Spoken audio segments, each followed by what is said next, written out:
অপার রহস্যময়। বিজ্ঞান সেই রহস্যের জট খুলছে প্রতিনিয়ত। আজ যা অনাবিষ্কৃত তা অবিশ্বাস্যও বটে। আমাদের ডর অনুষ্ঠানে যে ঘটনার মুখোমুখি আপনি হতে যাচ্ছেন তার যুক্তিসিদ্ধ উত্তর নেই। আমরা প্রতিদিনের জীবনে ভয় বা রহস্যকে যেভাবে স্থান দিয়েছি সেভাবেই এই অনুষ্ঠান আপনার কাছে জায়গা করে নিচ্ছে। এই অনুষ্ঠানের কোনো ঘটনাই সার্বজনীন নয়। ডর মানে ভয়।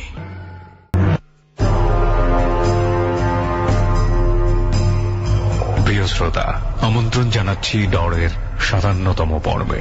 আমি আরজে কিপ্রিয়া। আপনারা শুনছেন ABC radio FM 89.2। On the spot থেকে সুমন এবং রেহান এবং সাউন্ডে কাজ করছে লোবান।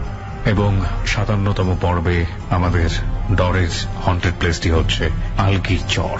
আমাদের আজকের অতিথি তোফাজ্জল, আবির, খন্দকার সাদ্দাম এবং বিল্লাল। আপনারা সবাই শুনছেন ডর। আমরা শুরু করছি এবং শুরুতেই এই বিশেষ হন্টেড প্লেসটিতে যাবার কিছু সাউন্ড বাইট আপনাদেরকে শোনাবো সুমন এবং রেহানের কাছ থেকে।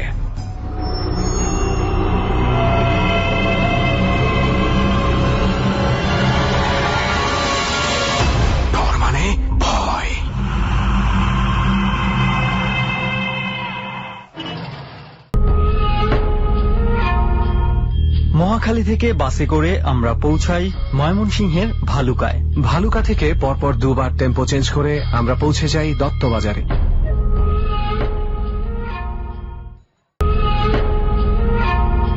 দত্তবাজার থেকে নৌকায় করে পৌঁছাই আমাদের আজকের গন্তব্য চর আলগির চরে।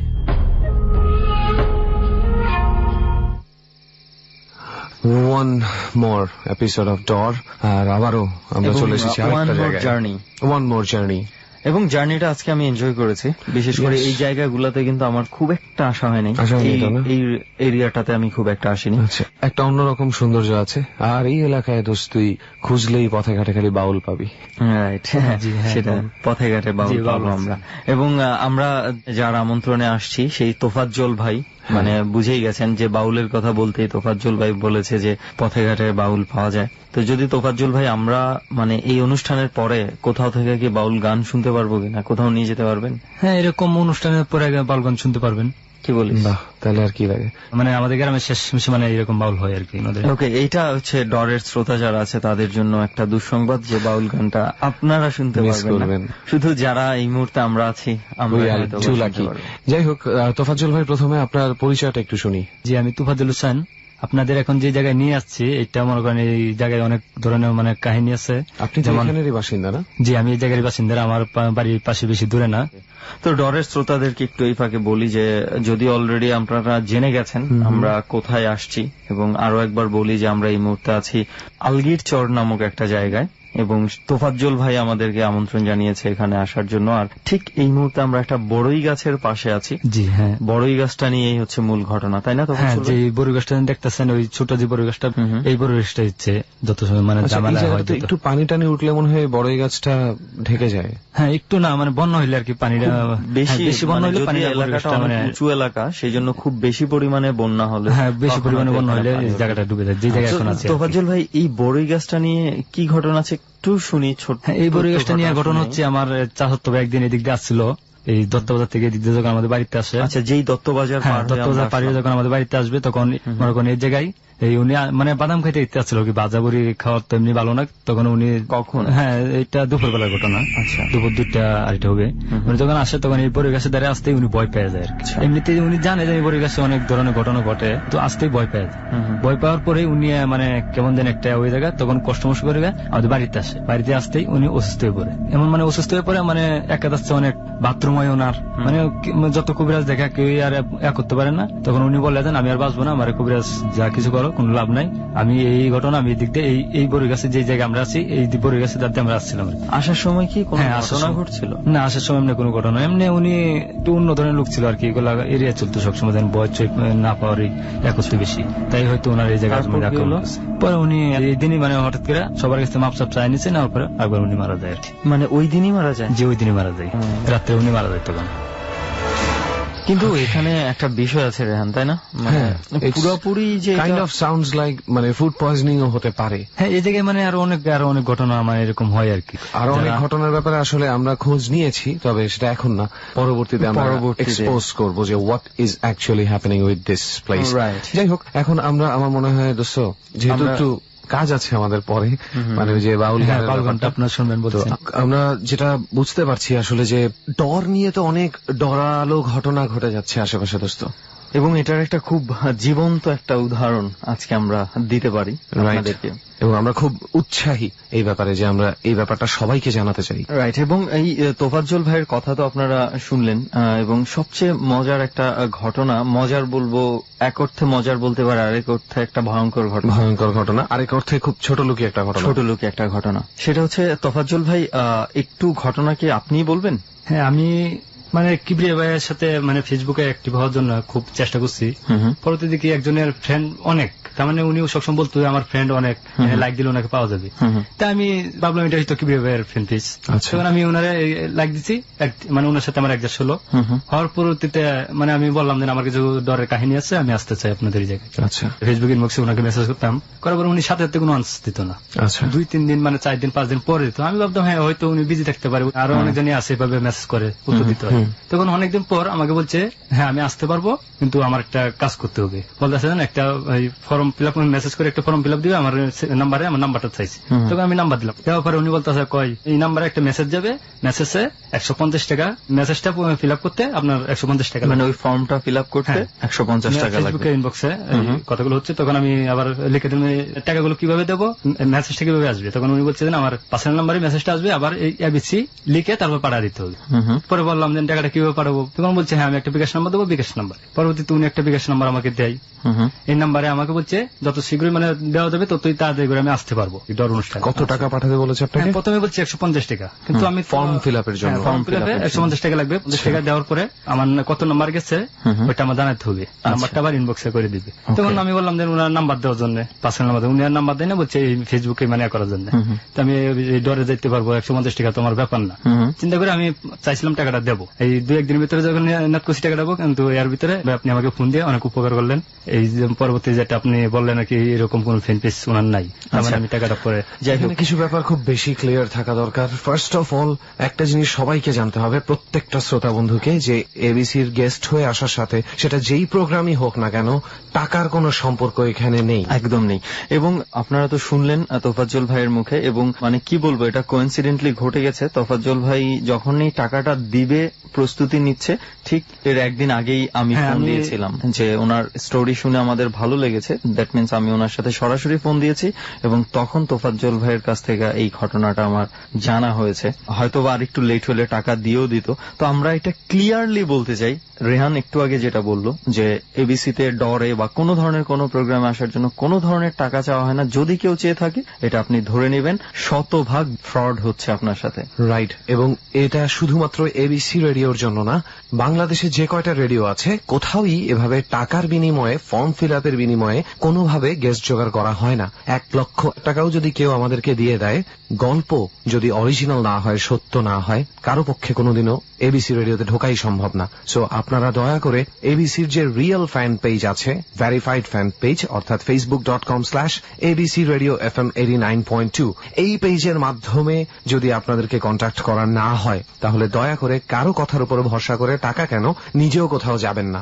রাইট। সেখানে আপনি এবিসির ফ্যান পেজটা ভেরিফাইড দেখবেন যে একটা সবুজ টিকমার্ক দেওয়া আছে, ওটা দেখলে বুঝে যাবেন। তাছাড়া ডরে যোগাযোগ করা হয়, রেহানের একটা ফ্যান পেজ আছে এবং আর যে সুমন নামে একটা ফ্যান পেজ আছে, এগুলার অনেক ফেক আইডি আছে। এক্স্যাক্টলি। তো সেই ফেক আইডি থেকে যদি আপনাদেরকে কোনো ধরনের টাকা পয়সার বিষয়ে কিছু বলা হয়, প্লিজ আপনারা সেই বিষয়গুলোতে রেসপন্স করবেন না। এতে যেই ক্ষতিটা হবে সেই জন্য কিন্তু দায় দায়িত্বটা পুরো আপনারই থাকবে। এক্স্যাক্টলি। এবং এই যে তোফাজ্জল ভাইয়ের সাথে যেটা ঘটেছে, এরকম হয়তো আরো 100 জনের সাথে ঘটেছে, আমরা জানি না, কিন্তু উনি আমাদেরকে জানাতে পেরেছেন, উনি হয়তো বেঁচে গিয়েছেন এই যাত্রা, কিন্তু হয়তো বা আমরা জানবো না। আপনি একটা কোনোখানে ঠকে বসে থাকবেন, অবশেষে রেসপন্সিবিলিটিটা কিন্তু কখনোই ডট টিম বা এবিসি নয়, এটা সম্পূর্ণ আপনার বোধের ব্যাপার।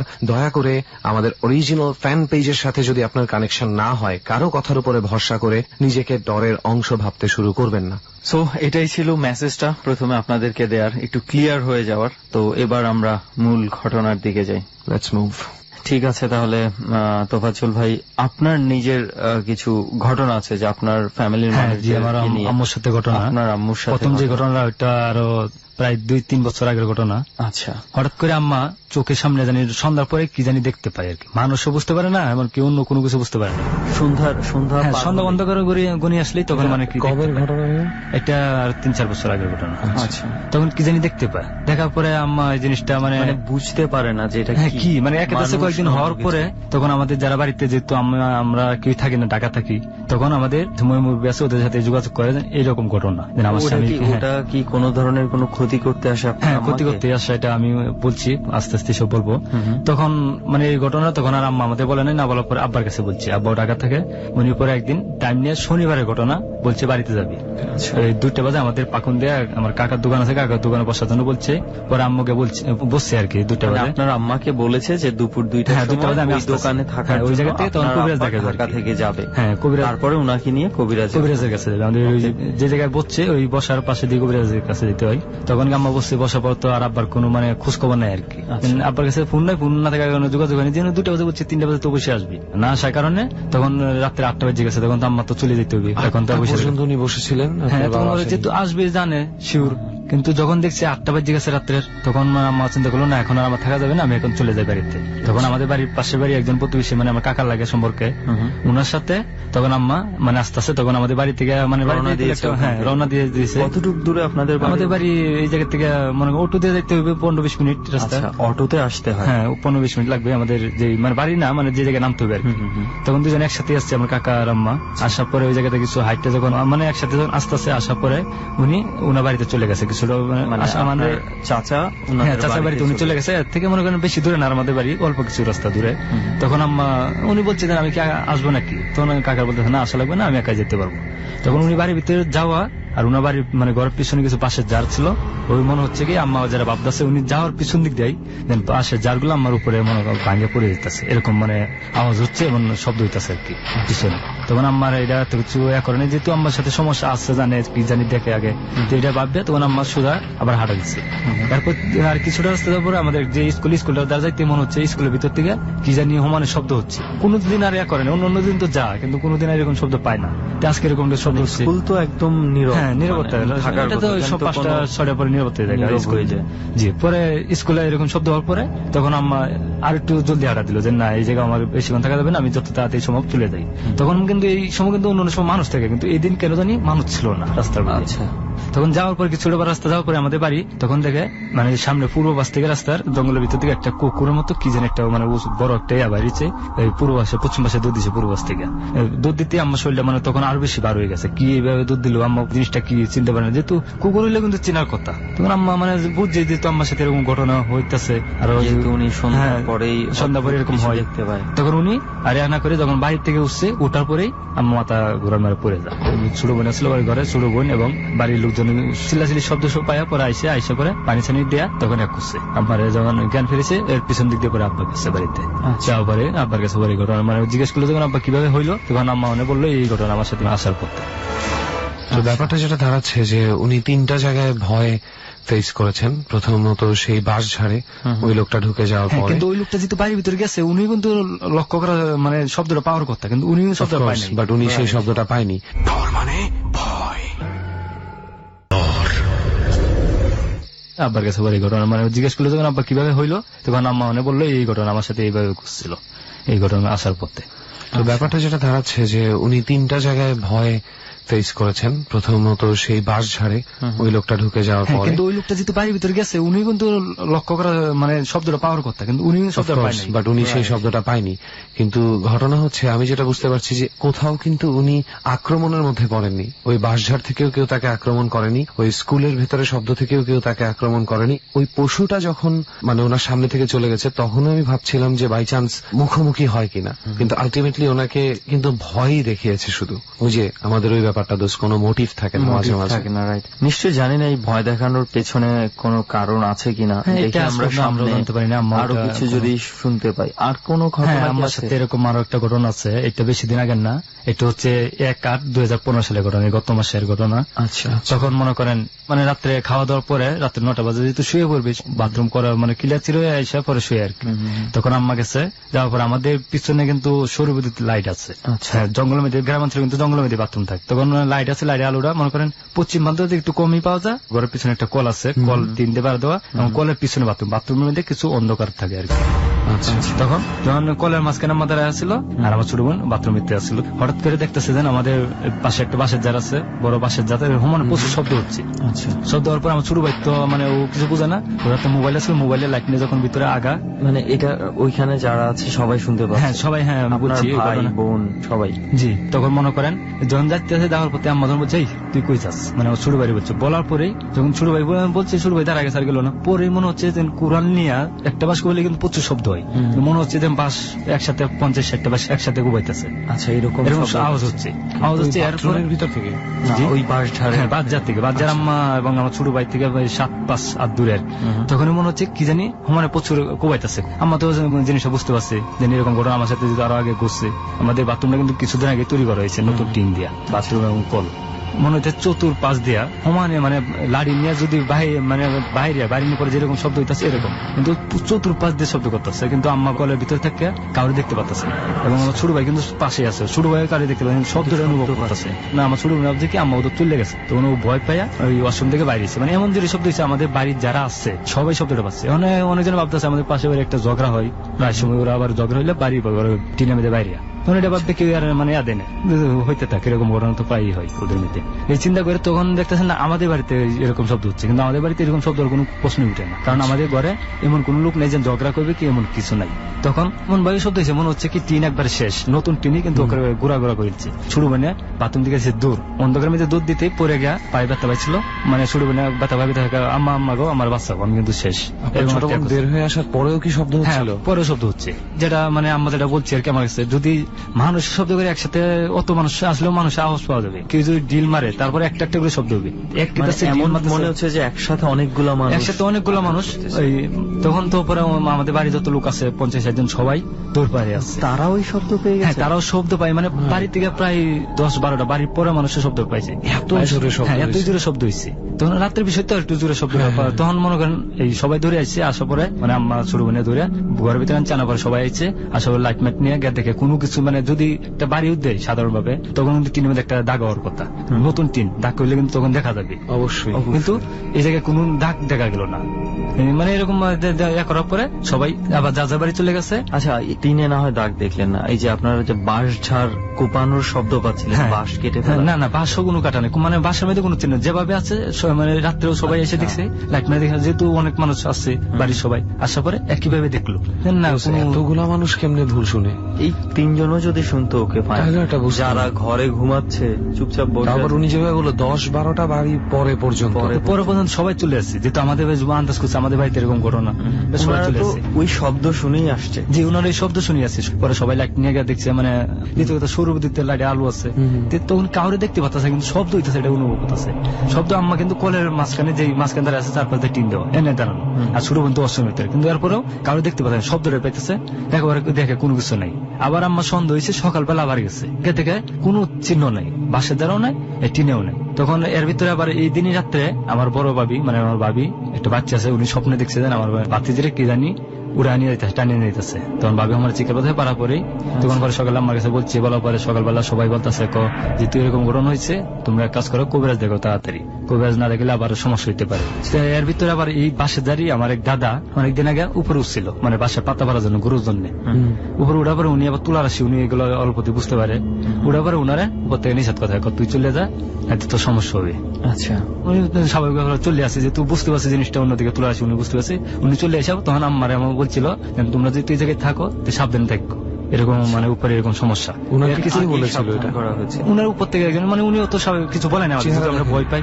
বাড়ি যেহেতু আমাদের বাড়িতে কেউ থাকে না। বিষয়টা কি এমন যে উনি যখন গাছের উপরে উঠেছে তখন দেখেছে যে ওখানে কিছু হ্যাঁ একটা সামনে আছে? কি জানি বলতেছে বসে আছে, যে আমার কাছে যেটা শুনলাম আর কি, উনি স্বাভাবিকভাবে হালকা পাতলা ভাবে বলে গেছে যেহেতু ভয় পাইলে আবার সমস্যা, আচ্ছা, যেহেতু উনি বিষয়টা হ্যাঁ clear করে। উনি বুঝতে পারছে জিনিসটা বড় ধরনের একটা কিছু।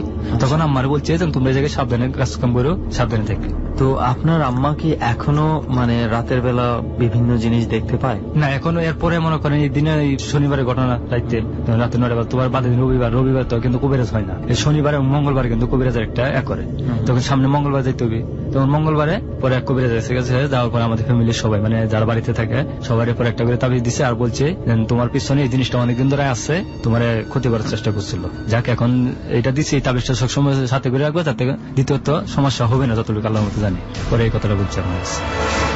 আসলে এই শব্দের ব্যাপারটা খুব মিস্ট্রিয়াস। হ্যাঁ, মনে আছে অনেক আগে একদম দরের শুরুর দিকে আমি তোকে বলছিলাম ফেনীর একটা ঘটনা, সেখানেও একটা জঙ্গলের ভিতরে প্রতি রাত্রে না হলো সপ্তাহে 2-3 দিন মানুষ শব্দ পেত, যে মানে ভিতরে শব্দটা অনেকটা এরকম হতো যে অনেক মানুষ মিলে যখন হঠাৎ করে একটা মণ্ডপ বানিয়ে পূজা করলে যে ধরনের শব্দগুলো হয় না, মানে কোনো একটা কিছুতে বাড়ি দেওয়া হচ্ছে টাং টাং টাং টাং এই ধরনের, তো এই শব্দটা পেত। কিন্তু ওই জায়গাটা কিন্তু পুরাটুকু জঙ্গল ভিতরে, কেউ যায় না এবং ওখানে কোনো ফাঁকা জায়গাও নেই এরকম বসার মতন।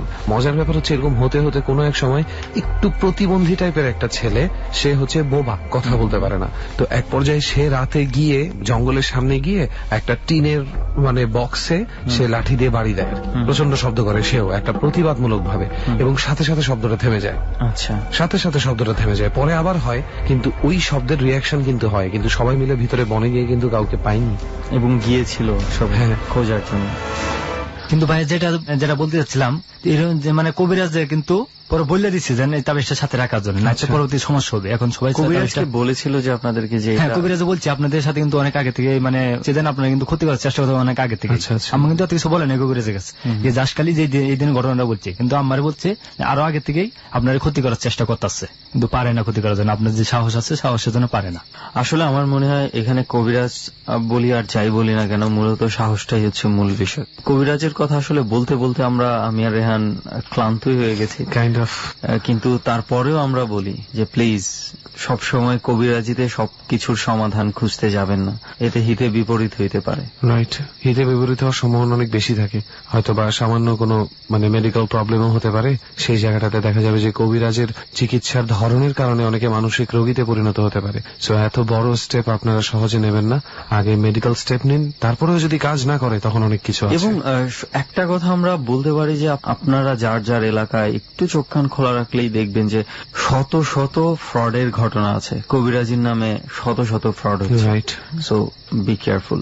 সুমন ভাই আমার সাথে আর 2টা ঘটনা আছে, আমার মানে সাথে ঘটনা, আমি ঢাকা থাকি তখন জানেন। হ্যাঁ আচ্ছা, আমি ঢাকা থেকে নিজের সাথে ঘটা ঘটনা, এটা তো আমাদের মনে হয় আগে শোনা উচিত ছিল, আমি পরবর্তী বলবো বলে ভাবছি। তাহলে আমরা এখন আমি যে পাশে থাকতাম আর কি ঢাকাতে এক জায়গায় থাকার পরে, এটা একদিন ঢাকায় থাকতে কত বছর আগের ঘটনা? এটা বেশি না, 1 বছর আগের ঘটনা। আচ্ছা আচ্ছা, যখন কারেন্ট চলে যায় ঢাকাতে, স্বাভাবিকভাবে কারেন্ট চলে গেলে মানুষে ভুক্তভোগী ঢাকায় যারা আমরা আছি আর বলা লাগবে না।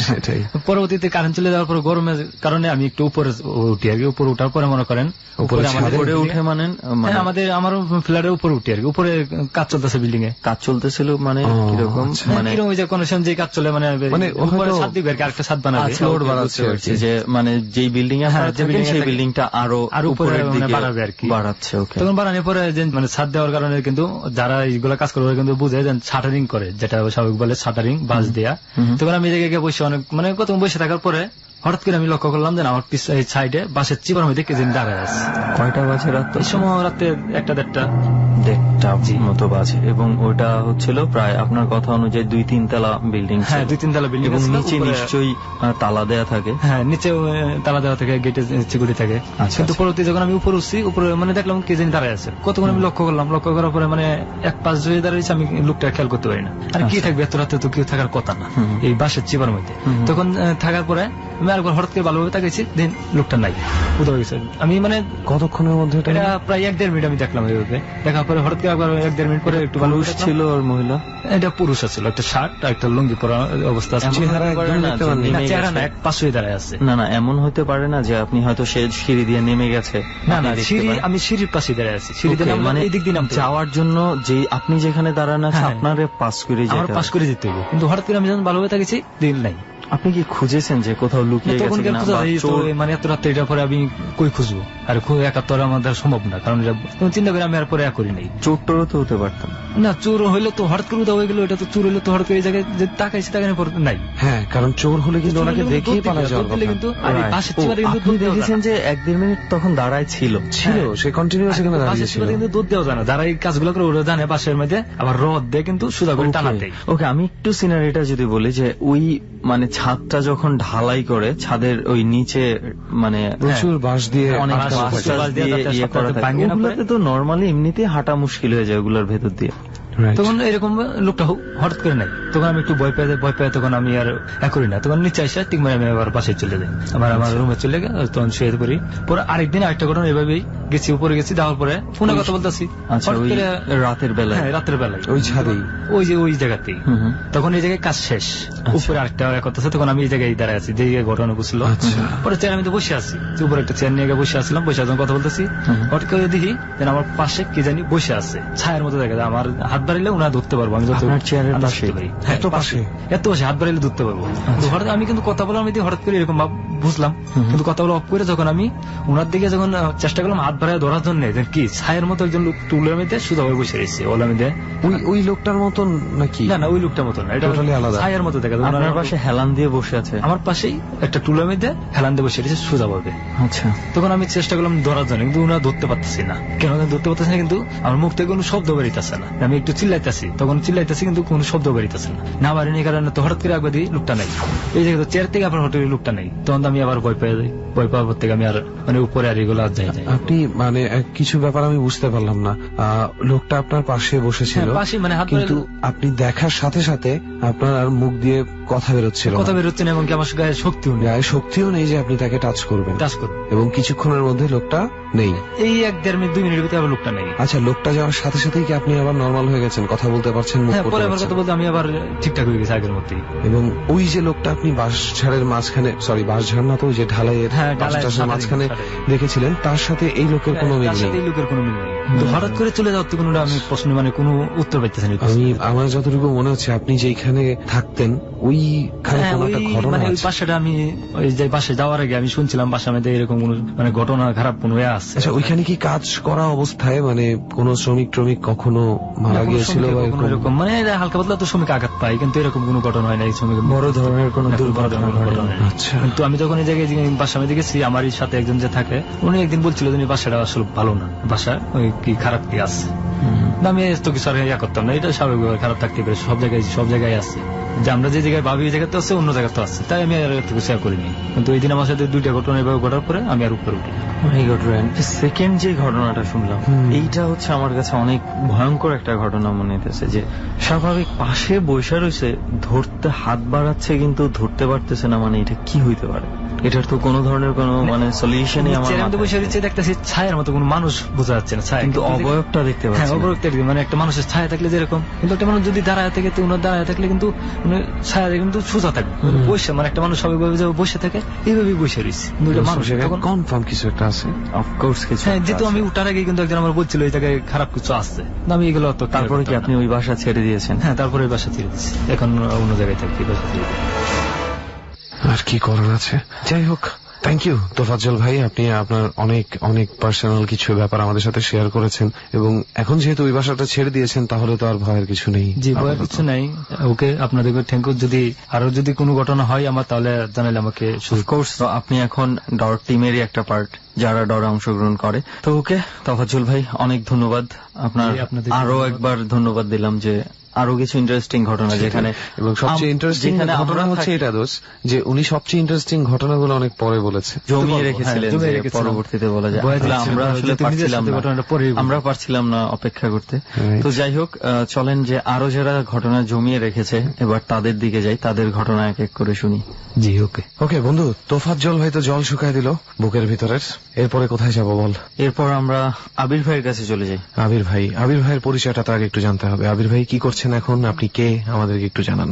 আমার নাম আবির, আমি নারায়ণগঞ্জ থাকি, আমি আচ্ছা। ইন্টার সেকেন্ড ইয়ারে পড়তেছি। ডর মানে ভয়, ডর ওকে বন্ধু, তোফাজ্জল ভাই তো জল শুকায় দিল বুকের ভিতরের। এরপরে কোথায় যাব বল? এরপর আমরা আবির ভাইয়ের কাছে চলে যাই। আবির ভাইয়ের পরিচয়টা তো আগে একটু জানতে হবে। আবির ভাই কি করছেন এখন, আপনি কে, আমাদেরকে একটু জানান। আমার নাম আবির, আমি নারায়ণগঞ্জ থাকি। আমি ইন্টার সেকেন্ড ইয়ারে পড়তেছি এবার। ইন্টার সেকেন্ড ইয়ারে পড়ছেন। আপনার সাথে যে ঘটনাগুলো ঘটেছে বা যে এক্সপেরিয়েন্স গুলো আপনি শেয়ার করবেন, এগুলো কি আপনার নিজের সাথেই ঘটা সবগুলো? হ্যাঁ, এটা আমার নিজের সাথেই ঘটা। আচ্ছা, এবং আপনি কোথায় থাকেন এখন? এখন আমি থাকি মাঝদাইর গোরস্থান সংলগ্ন শেরে বাংলা রুট। ভাগ্যিস উনি সংলগ্ন কথাটা বলেছেন একটু পরে হলেও, আমি একটু মানে উনি বলছিলেন মাঝদাই গোরস্থানে থাকি, তো তখন মানে একটু অন্যরকম হয়ে গেছিল। না, তাছাড়া আর এখন আছি বলতে তো হচ্ছে এখন যে জায়গায় আছি সে তো অন্য কথা, কিন্তু উনি বর্তমান যুগে কোথায় আছেন সেটাই হচ্ছে আমাদের প্রশ্ন ছিল। যাই হোক, তো আমরা আপনার এক্সপেরিয়েন্স গুলো শুনতে চাই। আপনি কোন এক্সপেরিয়েন্সটা আমাদের সাথে প্রথম শেয়ার করতে চান? আমি প্রথম শেয়ার করতে চাচ্ছি, আমি যখন ছোট 8 বছর, তখন আমি পঞ্চবটি থাকি আমাদের নারায়ণগঞ্জে। আচ্ছা, তো আমরা একটা ফ্ল্যাট ভাড়া নিই। ওকে, ভাড়া যখন নেই তখন জানি না ওটার ভিতরে কি সব আজব কিছু হয়েছে কি না। ভাড়া নেওয়ার পর আমরা থাকতে শুরু করি। কয়েকদিন থাকার পর কি হয়, আমার আম্মু প্রেগনেন্ট থাকে। আচ্ছা, 5 মাস প্রেগনেন্ট থাকে। 5 মাস হওয়ার পরে আম্মুর খুব হাই প্রেশার। তখন নানু বাড়ি থেকে বলে যে তোরা খালামণিদের বাসায় এসে পড়। আচ্ছা, তো আমরা খালামণিদের বাসায় চলে যাই। আমার কি হয়, আমি কারো টয়লেট ইউজ করতে পারি না। আচ্ছা, তো আমি আম্মুকে বলি 3 দিন হয়ে গেছে, আমি আমাদের বাসায় যাব, ওয়াশরুমে যাই, গোসল টোসল করে আর ফিরে আসবো। তো আমি আম্মু বলে যে তুই একাই যাবি না তোর কাজিনকে নিয়ে যা। আমি বললাম যে না, আমি একাই যাব। তো আমি যাই চাবিটা নিয়ে আম্মুর কাছ থেকে। ওখান থেকে আপনাদের বাসাটার দূরত্ব কতটুকু? 2 মিনিট, পাশাপাশি বিল্ডিং। আচ্ছা, এই কারণে আপনি এত ছোট, তারপরে আপনাকে যেতে অ্যালাউ করা হয়েছে? জি। তো আমি যাই চাবি নিয়ে, আর আম্মু বলে দেয় যে ঘরে ঢুকে দরজাটা লাগাই নিস, নাহলে কোনো চোর টোর ঢুকবে। আচ্ছা, তো আমি যাই, দরজা খুলে আমি দরজাটা ভালোভাবে লাগাই। লাগানোর পর আমি ওয়াশরুমে যাই, যে গোসল করতে শুরু করি। তো আমি যখন আমাদের টয়লেটে একটা লোহার মগ ছিল, আচ্ছা, আগের দিনের, তো আমি সেটা দিয়ে পানি ঢালতে থাকি। হঠাৎ করে মগটা আমার মাথার উপর পড়ে যায়। মানে আপনার হাত ফসকে পড়ে যায়? হ্যাঁ, আমার হাত ফসকে, আমি তখন মনে করি আমার হাত ফসকে পড়ে যায়, কিন্তু সেটা ছিল না হয়তোবা। কিছুক্ষণ গোসল করার পর আমি পড়ে যাই টয়লেটের ভিতরে। আমি মনে করি পা পিছলা খেয়ে পড়ে গেছি। তো যখন আমি পড়ে যাই, উঠা বলি যে কোমরে খুব ব্যথা পাইছি, এখন আর গোসল করবো না, চলে যাবো, বাসায় চলে যাবো। তো আমি শরীর টরিল গামছা দিয়ে পোষার পর আমি দরজাটা খুলতে চেষ্টা করি টয়লেটের। আচ্ছা, কিন্তু দরজাটা খুলে না, কোনোভাবেই খুলে না দরজাটা। অনেকভাবে ট্রাই করি, চিল্লাচিল্লি করি, কান্নাকাটি করি, কিন্তু মূল দরজাটা যেটা ঘরে ঢোকার দরজা সেটাও তো বন্ধ ছিল? সেটাও বন্ধ ছিল। ওকে, কোনোভাবেই খুলে না। তো আমি কি করব, চিন্তা করি কাকে ডাক দিব। পিছনে আমার আবার বড় মামার বাড়ি। আম্মু বলছিল যদি রাত বিরাতে আমার পেটে ব্যথা হয় বা যে কোনো সমস্যা হয়, তোর মামাকে ডাক দিবি। কিভাবে ডাক দিব? টয়লেট দিয়ে ভেন্টিলেটর দিয়ে তোর মামাদের ছাদ দেখা যায়, মামি বইলা ডাক দিলেই তোর মামি আসবে। আর মামিকে বলে দেয় যে আবিরের গলা পাইলে আপনার উঠেন। আচ্ছা, ও তো ছোট, ঘর থেকে বের হতে পারবো না। তো সেটা চিন্তা করে আমি চিন্তা করি যে মামিকে ডাক দিই। টয়লেটে টোচা ছিল, সেটার উপরে উঠা ভেন্টিলেটর দিয়ে তাকাই আমি ডাক দিই মামিকে। ওকে, যখন 10 মিনিট হয়ে যায় তখন মামিদের ভাড়াটিয়া শুনতে পায় আমার গলা। আচ্ছা, শুনতে পেয়ে মামিকে বলে যে আপনার ননদের ছেলে ডাকতেছে, হয়তো বা আপনার ননদের খুব সমস্যা। মামি দৌড়ায় ওঠার পর বলতেছে আবির কি হয়েছে? তো আমি বলি যে উনি ঘরের ভিতরে ঢুকলেন কিভাবে? ঘরের ভিতরে ভেন্টিলেটর দিয়ে, ছাদ দিয়ে, ভেন্টিলেটর থেকেই কথোপকথন হচ্ছে। ভেন্টিলেটর দিয়ে কথা বলতেছি। তো বলতে কি হয়েছে? আমি বললাম যে দরজা খুলতেছে না মামি। তুই কেন আসছস? আমি বললাম যে আমি গোসল করতে আসছি, এখন দরজাটা আমার খুলতেছে না। তো মামি বলে যে কাঠের দরজা যে কোনো ভাবে লাগতেই পারে, স্বাভাবিক, তুই এইভাবে টান দে ওইভাবে টান দে। আমি নাই মা, মামি আবার দেখতেছে আমাকে। আচ্ছা, অনেক ভাবে আমি টানাটানি করি, কোনোভাবেই খুলে না। তখন মামি বুঝতে পারি যে সামথিং ইজ রং। তো মামি আমার জন্য একটা ম্যাচের বক্সের ভিতরে অনেক যে লোহা, জালের কাঠি, রসুন এগুলি ঢুকে আমাকে বলে তুই ধরে রাখ আমাকে। ভেন্টিলেটর দিয়ে আমি হাত বের করে ধরে রাখি মামিকে। আচ্ছা, তো মামি আম্মুকে ইনফর্ম করে যে তোর ছেলে ঘরের ভিতরে, তুই আয়। তো সবাই লোকজন আইসা মনে করে ঘরের ভিতরে কোনো চোর ঢুকছে। ও ছোট মানুষ, দরজা খুলে রেখে ঢুকে গেছে টয়লেটে, চুরি করতেছে। রাইট। আমাদের দরজাটা একটু ফাঁকা ছিল, মেন গেট। সেখান দিয়ে হ্যাস্কো ব্লেড আছে, সেই ব্লেডটা দরজাটাকে কাটে, সিটকাইটাকে কাটে। আচ্ছা, কাইটা ঘরে ঢোকার পর পুরো রুম তারা তল্লাশি করে, কেউ নেই, ব্ল্যাঙ্ক। আর বাহির দিয়ে টয়লেটের দরজাটাকে সিটকেটাকে ফুললি আটকে রাখা হয়। Holy shit! এবং আসবাবপত্রে তো কোনো ধরনের কোনো পরিবর্তন ছিল না। হ্যাঁ, পরিবর্তন ছিল। বাইরে থেকে সিটকিনি টোটালি আটকানো ছিল। হ্যাঁ, প্লাস সিটকেটাকে ডাবে যেভাবে আটকায়, এটা নর্মাল মানুষ যেভাবে আটকায় সেভাবে আটকানো এবং ছিল। তারা প্রায় শীত কেটে ঘরে ঢুকেছে, অর্থাৎ ঘরে কেউ ছিল না। না, কেউ ছিল না। Damn it, man! এবং এটা হচ্ছে যে একটু আগে বলছিল যে সুইটকেরি এভাবেই লেগে যেতে পারে অনেক সময়, কিন্তু ও যেটা বললো একটু আগে যে একদম খুব ভালোভাবে লাগানো বলতে, রাইট। ধর কেউ যদি দরজা টান দিল হয়তো সুইটকেরিটা কোনোভাবে একটু লেগে যেতে পারে, এটা পুরোপুরি লেগে এটা কখনো যাবে কখনোই না। তো আমাকে বের করানো হওয়ার পর আমাকে এলাকার যেই কবিরাজ থাকে তার কাছে নিয়ে যায়। তখন আমার শরীর টরীর কিছু দেখা হয়নি, জামাটা পরে জাস্ট আমাকে কবিরাজের কাছে নেওয়া হয়। কিন্তু আপনাকে কবিরাজের কাছে কেন নেওয়া হয়? আপনার মধ্যে কি কোন রকম অ্যাবনর্মাল কিছু দেখা না, গিয়েছিল? অ্যাবনর্মাল কিছু দেখা যায়নি, কিন্তু সবাই বলতেছে এটা কিভাবে সম্ভব, এটা হয়তো বা কোনো সমস্যা। আচ্ছা। তো নিয়ে যাওয়ার পর কবিরাজ ফার্স্টে আমাকে বলে ওর জামা কাপড় গেঞ্জিটা খোলাও বা হাফ প্যান্ট পরে আমার কাছে নিয়ে আসো, আচ্ছা। ওর শরীরে কোনো দাগ টাগ আছে কিনা। তো আমাকে নিয়ে যায়, সেন্টু গেঞ্জি পরায়, পিঠের ভিতরে দেখে একটা থাপ্পড়ের দাগ লাল হয়ে রয়েছে, আর বলে ওকে তো ফুললি মেরে ফেলার জন্য ও প্রোগ্রাম নিয়েছিল, তো ওকে মারতে পারে নাই, জাস্ট খালি একটা টয়লেটে কোনো লোহা জাতীয় কিছু ছিল। তো ও বলতেছে যে লোহা জাতীয় থাকলে ঝর্ণা থাকতে পারে।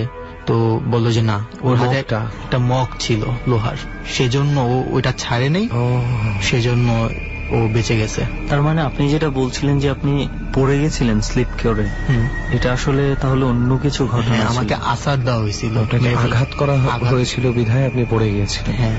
এবং তখন আপনি রিয়েলাইজ করেছেন যে না, মগটাও আপনার হাত থেকে পড়ে যায়নি, ফেলে দেওয়া হয়েছে।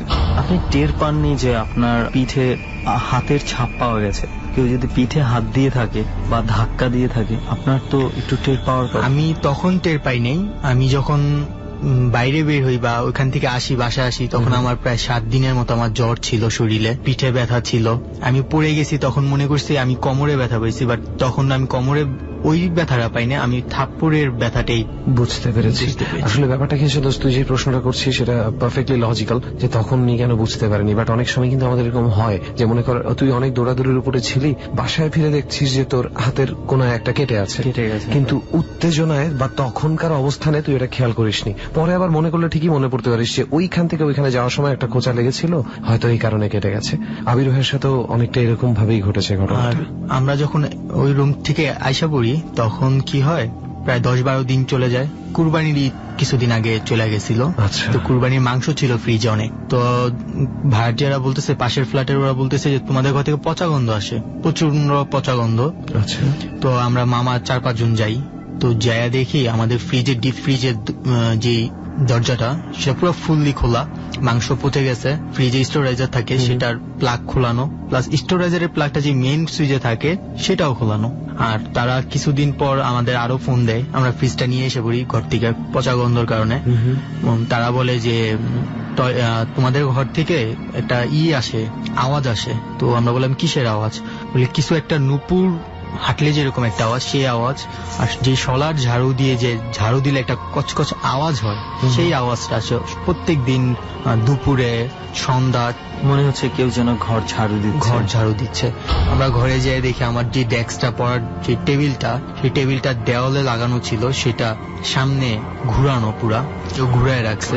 প্লাস আমার রুমটাতে এরকম হইতো, আমার যে খাটটা ছিল ওটাও দেওয়ালের সাথে চাপানো ছিল, সেটা একদম প্রায় অনেকটা সামনে ঘরের মেঝেতে সরায় রাখছে।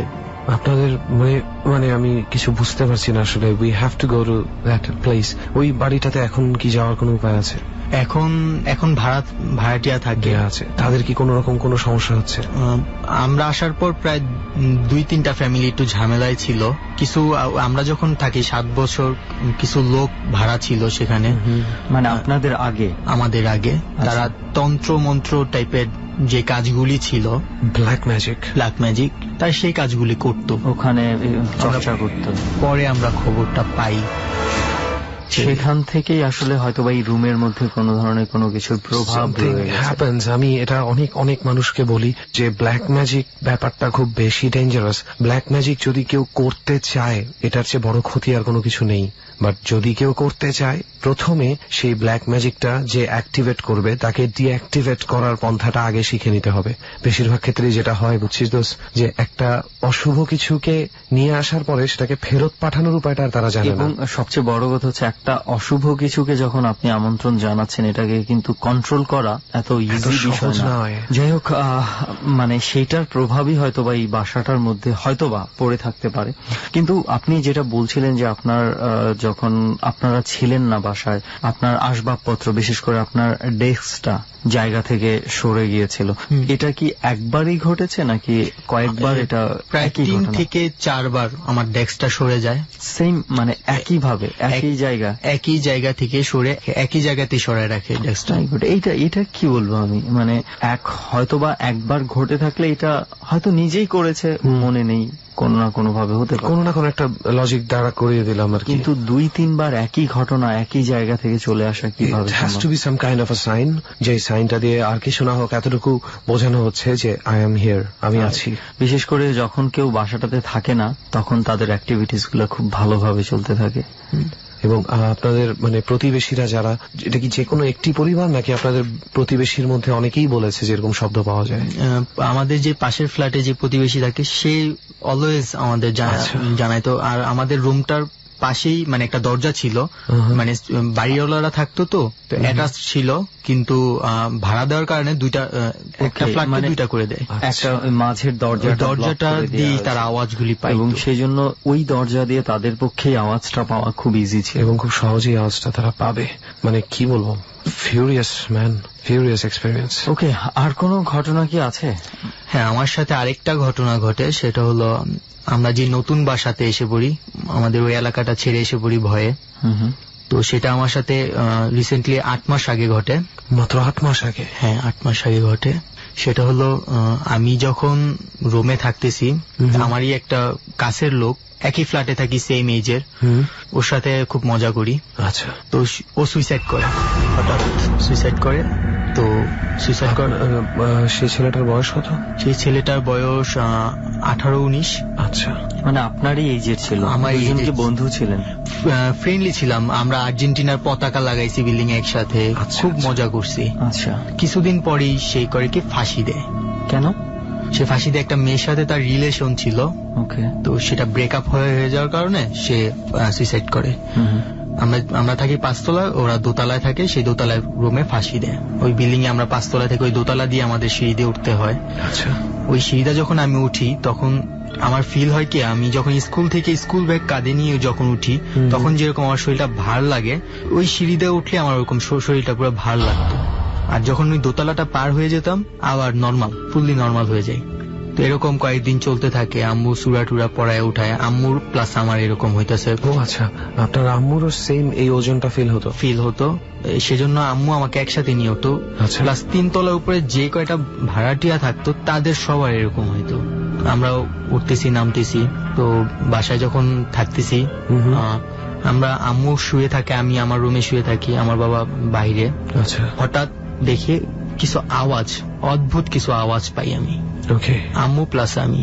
রাত্রে একটা ফ্রিজের আওয়াজ, টুক করে একটা আওয়াজ হলো, আওয়াজ পাওয়া যায়। ফ্রিজে যে একটা আওয়াজ অনুভূত হয়, সেই আওয়াজটা বিকট একটা আওয়াজ হতো। মানে ফ্রিজটা নষ্ট হয়ে গেলে যেরকম একটা আওয়াজ হয় জোরে, এরকম একটা আওয়াজ হতে থাকতো। আবার যখন আমরা উঠে ডাইনিং এর লাইটটা অন করতাম তখন আওয়াজটা অফ হয়ে যায়। তো এরকম চলতে থাকে। হঠাৎ একদিন রাত্রে কি হয়, আমি যখন শুয়ে থাকি তখন হঠাৎ ঘুম ঘুম ভাব। আচ্ছা। তখন আমার মনে হয় ছেলেটার নাম থাকে সোয়াদ। সোয়াদ কিভাবে ফাঁসি দিল ওই রুমটার ভিতরে, আমি একটু যাই দেখি। তো ততক্ষণ পর্যন্ত আমার সেন্স ছিল। কয়টা বাজে তখন? তখন রাত বাজে প্রায় 1:30। তখন আপনার যেতে ইচ্ছে করছে ওই ঘরটাতে, দেখতে ইচ্ছে করছে যে কিভাবে সে কাজটা করলো।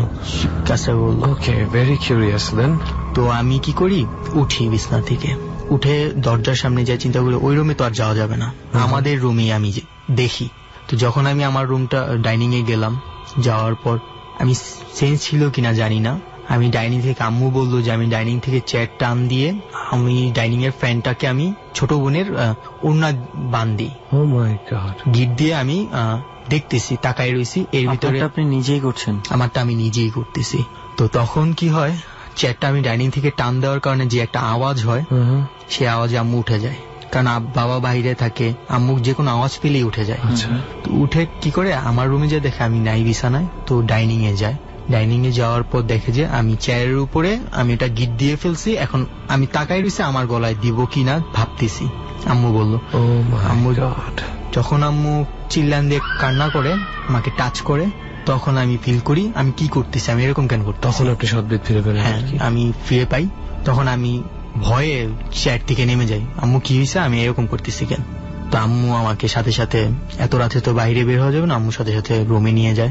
আম্মুর সাথে আমাকে ঘুম পাড়ায়, আমি ঘুমাই। তারপর আমরা বাসাটা কি করি, ওইখানে রেখে আমরা নানুদের বাসায় থাকি কয়েকদিন। এখন বাসাটা ছেড়ে দিয়ে আমরা নতুন বাসায় শিফট হয়েছি, নানু বাড়ির পাশেই থাকি এখন। তার মানে এই ধরনের ঘটনায় দুইটা বাসা আপনাদের পাল্টাতে হয়েছে? আচ্ছা দোস্ত, তুই কি একটা কানেকশনের কথা চিন্তা করছিস? যেই ঘটনাটা আবির ভাইয়ের সাথে ঘটতে নিচ্ছিল, এমন কি হতে পারে না সেই ঘটনাটা ওই সোয়াদ ছেলেটার সাথে ঘটে গেছে? হ্যাঁ, হতেই পারে।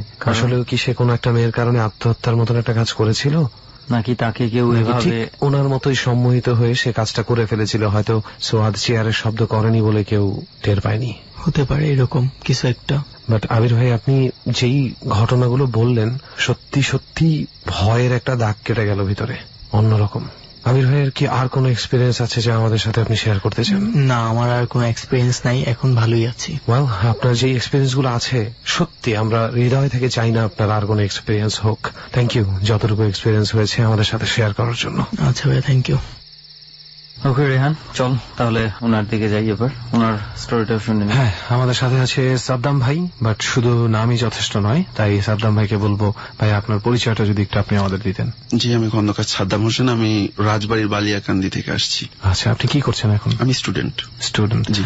আর আপনার সাথে যে ঘটনা ঘটেছে সেটা কি মানে আপনার সাথেই ঘটেছে নাকি আপনি কারো কাছ থেকে শুনেছেন? এটা আমার সঙ্গে ঘটেছে। আপনার সাথেই ঘটা ঘটনা, তাহলে তো সেলফ এক্সপেরিয়েন্সড, আর কিছু বলার নেই, সরাসরি আমরা চলে ঘটনায়। ওকে। জি, আমার ঘটনাটা হচ্ছে, এটা 2014 জানুয়ারির লাস্টের দিকে। আচ্ছা। হঠাৎ করে প্রচন্ড অসুস্থ হয়ে পড়ি। আমি এতটা অসুস্থ ছিলাম যে আমাকে ঢাকাতে ডক্টর দেখানোর জন্য নিয়ে আসে, এবং সেখানে যখন নিয়ে আসে তখন ডক্টররা আমাকে নানা রকম চেক আপ করে, এবং চেক আপ করাতে কোনো কিছু ধরা পড়ে না। ডক্টর আমাকে কিছু ঘুমের ওষুধ দিয়ে দেয়, এবং এগুলা দিয়ে বলছে যে এগুলা মানে ঠিক হয়ে যাবে। যখন আমি বাসায় চলে যাই, রাজবাড়িতে চলে যাই, মানে ঢাকাতে যখন ছিলাম তখন একটু সুস্থ ছিলাম, রাজবাড়িতে যাবার পর আমি আবার অসুস্থ হয়ে পড়ি। আচ্ছা। তখন এইভাবে কিছুদিন যায়, এরপর যখন আরো অসুস্থ হয়ে পড়ি তখন আমাকে আবার ঢাকাতে নিয়ে আসে এবং আবার ট্রিটমেন্ট করে। কিন্তু তখন আমার যে প্রবলেমগুলা ছিল, এই প্রবলেমগুলা কথা ডাক্তারের শোনার পর তারা মোটামুটি একটা আমাকে মেন্টাল একজন ধরে নেয়, এবং লাস্টের দিকে বলে যে ডাক্তার ধরে নেয় যে আপনার মানসিক কোন সমস্যার কারণে আপনি এই ধরনের কথাগুলো বলছেন, আসলে এগুলো আপনার সাথে হয় না। জি না। এবং তখন আমাকে আবার পাঠিয়ে দেয়, আমি রাজবাড়িতে চলে যাই। যাবার পর হঠাৎ আমি আবার প্রচন্ড অসুস্থ হয়ে পড়ি, এবং বিছানায় শুয়ে আছি, হঠাৎ প্রচন্ড গা মানে কাঁপতেছে। তখন অনেক রাত হয়ে গেছে।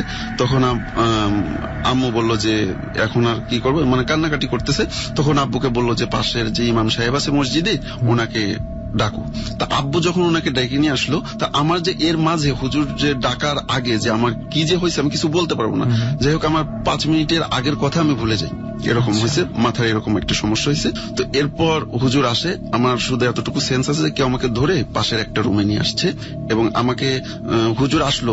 আসার পর শুধু আমার মনে হলো যে কেউ আমার পিছ থেকে আমার মাথাটা ধরছে, তখন আমি একটু লাফায় উঠছি, একটু সেন্সটা আসছে। তো তখন আমাকে হুজুর দোয়া পড়ে মাথায় ফু দিল এবং আব্বুকে ডাকলো। ডাকার পর হুজুর আমাকে বলতেছে যে এর কোনো প্রবলেম নাই, কিছু হবে না, নানা রকম সান্ত্বনা দিচ্ছে। তা আব্বুকে ডাকার পর বললো যে একটু বাইরে আসেন। তা আব্বু বাইরে গেল। যাবার পর আব্বুকে বললো যে ওকে তো ডাক্তার দেখাইছেন, তো ডাক্তারে যেহেতু কাজ হয় না, আমার মনে হয় এখন একটু অন্য ট্রিটমেন্ট করা দরকার, ওকে একটু হুজুর দেখান। ভালো একটা হুজুরের সন্ধান দিল উনি। হুজুরের বাড়িটা ছিল মাগুরায়, নাম নূর ইসলাম। আচ্ছা। তো ওনাকে যখন ডাকা হয়, তো উনি বলল যে আমি একটু ঢাকাতে আসছি, উনি যেহেতু ট্রিটমেন্ট করে ভালো একজন নাম করা হুজুর, তো বললো যে আমি ঢাকাতে আসছি, আমার আসতে কিছুদিন লেট হবে। এর আগে ওনার সঙ্গে আমার কথা হয়, তখন উনি আসতে চাইছিল, কিন্তু আমি ওনাকে মানে একজন বললো যে পাশে একজন মহিলা আছে, ওনার ঘাড়ে নাকি জিন আসে, সো ওনার ওখানে যে আপাতত দেখে হুজুর আসতে লেট, আমার আর ওই লেটটা মানে হচ্ছে না, এতটাই অস্বস্তি ফিল করি। আব্বু বললো যে ঠিক আছে, পাশের গ্রামে শুনলাম নাকি একটা মহিলা আছে, তা উনি নাকি সবকিছু বলে দিতে পারে। তো আম্মু বললো যে এক হুজুরকে বলা হয়েছে, আবার কেন আর একজনের দেখানো, এটা ঠিক হবে না। তারপর বলে যে জাস্ট ওনার সঙ্গে উনি তো শুধু ট্রিটমেন্ট করবে না, উনি শুধু দেখবে, দেখি আগে কি হয়েছে। তো ওইখানে গেলাম, যাওয়ার পর এমন কথা ছিল যে উনি নাকি মানে বলতো যে আপনি অপরিচিত একজন লোক, উনি না দেখে নাম বলে ভিতরে ঢুকাতো। উনি যাই একটা ঘরের মধ্যে বসতো। তো গেলাম আম্মুর সঙ্গে, যাবার পর আম্মু বলতেছে তুই নামটা বলিস না, দেখি কি করে। আচ্ছা, তো আগে ভিতরে জানি, বাইরে বসে আছি, হঠাৎ করে আমাকে ডাক দিল যে সাদ্দাম আয় ভিতরে আয়। তা আম্মু বলতেছে ও একা যাবে না, আমি আসবো। আপনার নাম ধরে ডাক? হ্যাঁ, নাম ধরে ডাকছে। যখন আম্মু গেল, তা বললো যে কি হয়েছে, উনি বললো। তা আম্মু আবার বলতেছে কি হয়েছে এটাই যদি জানতাম তাহলে আপনার কাছে কেন আসলাম, আপনি বলবেন কি হয়েছে। তো তখন উনি বললো যে হাত দে। তা হাত দিলাম, হাত দেবার পর বললো যে ওর তো ব্ল্যাক ম্যাজিক করা। তো তখন আম্মু বলতেছে ইম্পসিবল, এটা আমি বিশ্বাস করি না। তা বলতেছে যে তুই বিশ্বাস করিস? সেই মহিলা আপনার হাত দেখেই বললো আপনার উপরে কালো জাদু কিংবা কুফরি এ ধরনের কিছু করা আছে? জি জি। তা বললো যে এগুলা আমি বিশ্বাস করি না। তো উনি বললো যে আমি যেটা জানি তুই সেটা জানিস না, সো এখানে তর্ক করার কোনো প্রশ্ন আসে না। তো তখন আম্মু দেখলো যে এত ডাক্তার দেখানো হয়েছে, এত কিছু তর্ক করাটাও মনে হয় ঠিক হবে না। আম্মু আবার বললো যে এখন কি করা যায়। তা বললো যে ওর ট্রিটমেন্ট আমি করতে পারবো না, এটা অনেকদিন ধরে করা হয়েছে, এতটাই হয়ে গেছে ওর রক্তের সঙ্গে মিশে গেছে। তো তখন আম্মু বলতেছে যে যেভাবে হোক ট্রিটমেন্টটা আপনাকেই করতে হবে, যেহেতু আপনার কাছে আসছি। তা উনি বললো যে অনেক রিকোয়েস্টের পর উনি বললো যে আচ্ছা যা, আজকে আগরবাতি আর গোলাপ পানি বাসায় ছিটাই রাখিস, আমি রাত্রে তোর বাড়ি দেখতে আসবো। আর বললো যে ওকে একা একা শুতে বলিস। তা সত্যি আমি ভয় পাইছি যে একা একা কি না কি হয়। তা আম্মু আমাকে অনেক সাহস দিয়ে বললো যে আচ্ছা তুই যা, শুয়ে থাক, প্রবলেম হবে না। আর আমি যে জায়গাটা থাকতাম ওইটা আমার আম্মু নামাজ পড়ে, আমি ওই রুমটাই আম্মু আমাকে রাখতো। ওই রুমটাই কোরআন শরীফ, নানা রকম মানে ইসলামিক বইটাই অনেক কিছু আছে। তা আম্মু বলে যে কোনো কিছু হবে না, কোনো প্রবলেম হবে না, যা। তা আমি শুয়ে আছি, তা অজু করে শুয়েছি, গোলাপ পানি সবকিছু ছিটাই দিয়ে উনি বলছিল যে যাবার আগে একটা শব্দ করে আসবো, আর তোরা রাত 12টার পরে ভোর পর্যন্ত কেউ বাইরে বের হবি না। ডর মানে ভয়, ডর। হাত দিলাম, হাত দেবার পর বললো যে ওর তো ব্ল্যাক ম্যাজিক করা। তো তখন আম্মু বলতেছে ইম্পসিবল, এটা আমি বিশ্বাস করি না। উনি বললো যে আমি যেটা জানি তুই সেটা জানিস না, সো এখানে তর্ক করার কোনো প্রশ্ন আসে না। তো তখন আম্মু দেখলো যে এত ডাক্তার দেখানো হয়েছে, এত কিছু তর্ক করাটাও মনে হয় ঠিক হবে না। আম্মু আবার বললো যে এখন কি করা যায়। তা বললো যে ওর ট্রিটমেন্ট আমি করতে পারবো না, এটা অনেকদিন ধরে করা হয়েছে, এতটাই হয়ে গেছে ওর রক্তের সঙ্গে মিশে গেছে। তো তখন আম্মু বলতেছে যে যেভাবে হোক ট্রিটমেন্টটা আপনাকেই করতে হবে, যেহেতু আপনার কাছে আসছি। তা উনি বললো যে অনেক রিকোয়েস্টের পর উনি বললো যে আচ্ছা যা, আজকে আগরবাতি আর গোলাপ পানি বাসায় ছিটাই রাখিস, আমি রাত্রে তোর বাড়ি দেখতে আসবো। আর বললো যে ওকে একা একা শুতে বলিস। তা সত্যি আমি ভয় পাইছি যে একা একা কি না কি হয়। তা আম্মু আমাকে অনেক সাহস দিয়ে বললো যে আচ্ছা তুই যা, শুয়ে থাক, প্রবলেম হবে না। আমি যে জায়গাটা থাকতাম ওইটা আমার আম্মু নামাজ পড়ে, আমি ওই রুমটাই আম্মু আমাকে রাখতো। ওই কোরআন শরীফ, নানা রকম মানে ইসলামিক বইটাই অনেক কিছু আছে। তা আম্মু বলে যে কোনো কিছু হবে না, কোনো প্রবলেম হবে না, যা। তা আমি শুয়ে আছি, অজু করে শুয়েছি, গোলাপ পানি সবকিছু ছিটাই দিয়ে হঠাৎ করে উনি বলছিল যে যাবার আগে একটা শব্দ করে আসবো, আর তোরা রাত 12টার পরে ভোর পর্যন্ত কেউ বাইরে বের হবি না। ওরা বলতে আমাদের পরিবারে, মানে আমাদের বাড়ির যারা আছে এরা যেন। বুঝতে চাচ্ছিলাম যে সে রেস্ট্রিকশনটা পুরো ফ্যামিলির উপর দিয়েছে কিনা। হ্যাঁ। তা এরপর শুয়ে আছি, হঠাৎ করে 2:30 থেকে 3টা, আমি খুব ক্লান্ত, টায়ার্ড ছিলাম, যার কারণে আমি ঘুমিয়ে পড়ছি। শরীর অসুস্থ, প্রচন্ড অসুস্থ। তো আমার ছোট বোন টুম্পা আর আব্বু পাশের রুমে, ছোট বোনের রুমে, আমি একটা সাইডের রুমে থাকি। হঠাৎ করে ছোট বোনের রুমে প্রচন্ড একটা শব্দ হয়েছে। ছোট বোন ভয় পাইছে। কি ধরনের শব্দ? মানে একটা কাঠ যদি কিছুর উপরে লাগানো হয়, মানে একটা বাড়ি দেওয়া হয়, ওই রকম একটা শব্দ হয়েছে। আমি কিছু জানি না, ওই শব্দটাই আমার ঘুম ভাঙছে, আমারও ঘুম ভাঙছে ওই শব্দটাই। আমি আবার ঘুমিয়ে পড়ছি। আব্বু কিন্তু ঘুমাই নেই। ছোট বোন ওই শব্দে প্রচন্ড ভয় পাইছে, ও কাউকে কিছু না বলে আব্বুর রুমে চলে গেছে। আচ্ছা আচ্ছা। মনে করেন যে আমার কোনো প্রবলেম হয়নি, আমি কিছু দেখিও নাই, কোনো প্রবলেম হয়নি। এরপর উনি বসতো হচ্ছে মঙ্গলবার আর বুধবার আচ্ছা। ওনার ঘাড়ে যে জিন আসার কথা শুনছি, মানে ওইটা ওনার ঘাড়ে আসতো মঙ্গলবার আর বুধবার। আচ্ছা, তা আবার এই ঘটনাটা মঙ্গলবারে ঘটলো, আবার নেক্সট বুধবার ওনার কাছে যাই। ওই রাতে আর কিছু ঘটেনি?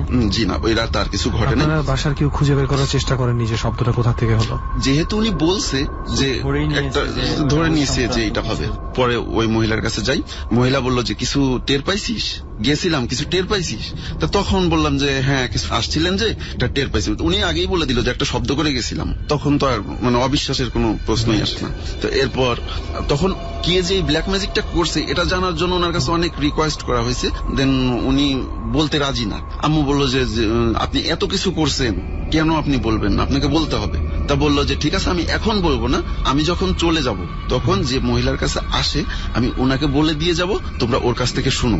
তবে এর ভিতরে কন্ডিশন আছে কি, এটা নিয়ে কোনো হবে না, যে করছে তার উপর কোনো টর্চার করতে পারবো না বা কোনো প্রশ্নও করতে পারবো না কেন করছে এগুলা। কারণ অনেক সময় দেখা যায় গ্যাঞ্জাম ফেসাদ বা একটা মারামারি সৃষ্টি হয়ে যায়। একটা ঝগড়া জি। থেকে উনি এড়াতে যাচ্ছে এটা। তো এরপর আবার বাসায় চলে আসি, বাসায় চলে আসার পর আস্তে আস্তে শরীর আরো অসুস্থ, একদিন যাচ্ছে আর প্রচন্ড অসুস্থ হচ্ছে।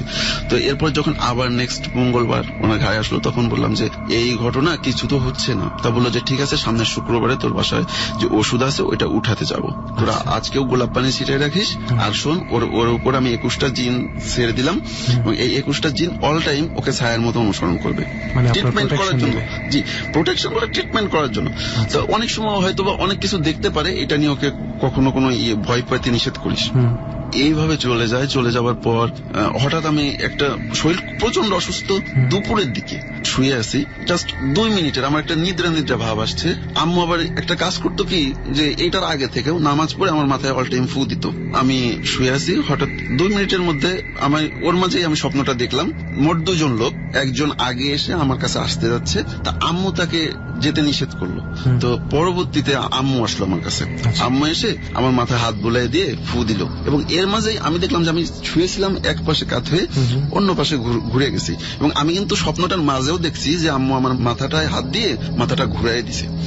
তো যখন ঘুম থেকে উঠলাম তখন ঘড়ির দিকে দেখলাম, তো দেখলাম যে অনলি 2 থেকে 3 মিনিটের ঘুম হবে। তা আমি আম্মুকে বললাম যে আম্মু তুমি তো নামাজ পড়ে আমার মাথায় ফু দিছিলা, ফুটা দেওয়ার পর আমার অনেক ভালো, এখন একটু সুস্থতা লাগতেছে। তা আম্মু বললো যে মানে, তা আমি বললাম যে কেন তুমি দাও নাই? তা বলতেছে না তো আমি তো দেই নাই। তখন আম্মু মোটামুটি একটু বুঝে গেছে যে সম্ভবত ওই জিনগুলারই কাজ। তা আম্মু বললে মনে হয় জিনগুলো আসছিল, তুই ভয় পাস না। এরকম যাচ্ছে, হঠাৎ একদিন রাতে আমি শুয়ে আছি, আমাদের ঘরটার একটা বিবরণ নেই, ঘরটা হচ্ছে পুরা ওয়াল করা, চারপাশে গ্রিল করা এবং উপরে টিন। আমি যখন ঘুমোতে যাব তখন দেখা গেল যে আমি ঘুমোতে যাওয়া একটু লেট করছি, টিনের উপর দিয়ে মনে হতো যে লাফালাফি করতেছি। আমি ওই দিন রাত্রে বিছানায় শুয়ে আছি, হঠাৎ করে রাতে আমি আমার হাতে এবং পায়ে প্রচন্ড ব্যথা অনুভব করতে লাগলাম। ঘুমের মাঝেই ভাইয়া ব্যথা অনুভব করতে ওই ব্যথাতেই আমার ঘুমটা ভাঙলো। ভাইয়া তখন যে এটা দেখি যে আমি বিছানা থেকে মিনিমাম 1 থেকে 1.5 হাত শূন্যে ভাসতেছি এবং আমাকে বিছানা থেকে ফ্লোরে রাখা হচ্ছে। তো তখন ফেলে দেয়া হচ্ছে নাকি জাস্ট আমাকে তুলে রাখা হচ্ছে। তো এইটা দেখে আমি এতটা ভয় পাইছি, মানে কাউকে যে ডাকবো আমার সেই শক্তিটা নেই। টের পাচ্ছেন যে আমি নিজে দেখতেছি, আমি যখন ব্যথায় চোখ খুলছি তখন আমি দেখতেছি আমি শূন্যে ভাসতেছি এবং আস্তে আস্তে আমার মনে হচ্ছে কেউ আমাকে আমার হাত এবং পা ধরে রাখছে, কিন্তু আমি কাউকে দেখতেছি না। এরপর আমাকে ফ্লোরে রাখা হলো, আমি প্রচন্ড ভয় পাইছি এবং আমি সেন্সলেস হয়ে গেছি। এরপর যখন আমার ঘুম ভাঙলো যে আমি ঠিক বিছানাতেই আছি, তো এরপর যখন ওই মহিলার কাছে গেলাম, মহিলার কাছে যাওয়ার পর মহিলা বললো যে ও কি ভয় পাইছে? আম্মু বলতেছে কেন? বলতেছে যে আমরা তো গেছিলাম, ওকে এইভাবে করা হয়েছে। আমরা তো গেছিলাম মানে ওই যে জিনটা যখন আসছে উনি অ্যাকচুয়ালি নিজে আসে না, একজন যে কোনো জিনিসে একজন হেড থাকে বা প্রধান থাকে, তা উনি হচ্ছে প্রধান যে ওনার ঘাড়ে আসে। ওনার কিছু জিন আছে যারা ওনার কথায় চলে। আমি আর আম্মু আমাকে নানা রকম ভাবে সান্ত্বনা দিতে লাগলো, ভয় পাস না, তোর ভালোর জন্যই তো করতেছে। তো এরপর ওই টাইমটায় আমার এমন অবস্থা হয়েছে, আমি জানি যে আমি শিওর মারা যাব এবং নামাজ কালামের প্রতি প্রচন্ড আগ্রহ হয়েছে, একটু তোর নামাজ বাদ দিতাম না। তো আমার এক ফ্রেন্ড ছোট ভাই সবুজ, ও বললো যে ভাই মানে অনেক কিছু করছেন, আল্লাহ একটা দিক থেকে মানুষের কথা শুনে হয়তো বা মুক্তি পেতে পারেন আপনি যদি তাহাজ্জুদ নামাজ পড়েন। প্রচন্ড ভয় লাগতেছে। তো আমার এতটাই ভয়, মানে মৃত্যুর ভয়ের থেকে তার কোনো ভয় নেই। তো আমি যে মোবাইলে অ্যালার্ম দিয়ে রাখছি, আমার যন্ত্রণায় আমি ওই দিন মানে আমি সারা রাত ঘুমাতে পারিনি, আমি জেগেই ছিলাম, কাউকে ডাকি নাই, নিজেই উঠে অজু করছি, অজু করে নিজেই নামাজ পড়ছি। নামাজ পড়ার সময় আমার মনে হলো যে আমার আশেপাশে কিছু একটা একটা ঘুরতেছে, মানে চলাফেরা করতেছে রুমে, কিন্তু কোনো বাতাস নাই, ফ্যানও চালাই নেই, শার্টের কাপড় একে একে উঠতেছে এবং আমি ভয় চোখ বন্ধ করে আছি। এরপর আমি অনুভূতি আপনার 100% হচ্ছে যে কিছু একটা ঘুরঘুর করছে আপনার রুমে। তো অনেক ভয়, অনেকক্ষণ দোয়া পড়ার পর আমি যখন চোখ খুললাম তখন দেখি যে কিচ্ছু নাই, তো শুয়ে আছি। এরপরে একদিন আমি নামাজ পড়তেছি আমার কাজিন তুহিনের সঙ্গে। আচ্ছা, তখন মসজিদে যাচ্ছি, আমার আর ওই জিনিসটা ওই জিনিসগুলা যখন আমার কাছে আসতো তখন ঘাটটা প্রচন্ড গরম হয়ে যেত এবং মনে হতো যে কিছু একটা আমার ঘাড়ের উপর নিঃশ্বাস ফেলতেছে। ওই টাইমটা মসজিদের যখন কাছে চলে গেলাম, মসজিদের ওই পারে কিছু কুকুর ছিল, 4-5টা কুকুর ছিল। কুকুরগুলো আমাকে দেখে মানে একটা ভয়ঙ্কর কিছু দেখলে যেমন তেড়ে আসে না, কাছে আসে না, কিন্তু দূর থেকে একটা আর চোখে তাকে এবং ঘেউ ঘেউ করে, গড়গড় করে, তো ওরকম অনেক দূর থেকে মনে হচ্ছে আমার উপর প্রচন্ড ডাক, কিন্তু কাছে আসতেছে না। 4-5টা। আমার কাজিন তুহিন বলল যে সাদ্দাম তুই কি কিছু বুঝতে পারছিস? আমি বললাম যে না তো। তা বলতেছে আমার মনে হয় তোর কাছে কিছু আসছে। নামাজ পড়লাম, নামাজ পড়ে বাসায় গেলাম, বাসায় যেয়ে দেখি যে আম্মু নামাজ পড়তেছে, কান্না করতেছে। তো ওইখানে আমার আপু লাবণী আপু ছিল, ছোট বোন ছিল এবং ওই কাজিন ছিল।